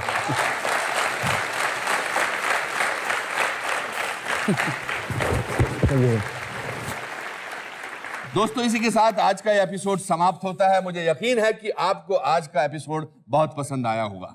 तब तक के लिए मुस्कुराते रहिए और याद रखिए कि किसी को हैसियत से न तोलें. अपनों से छोटे लोगों की इज्जत कीजिए. कल किसने देखा है छोटा बड़ा बन सकता है, क्योंकि लाइफ में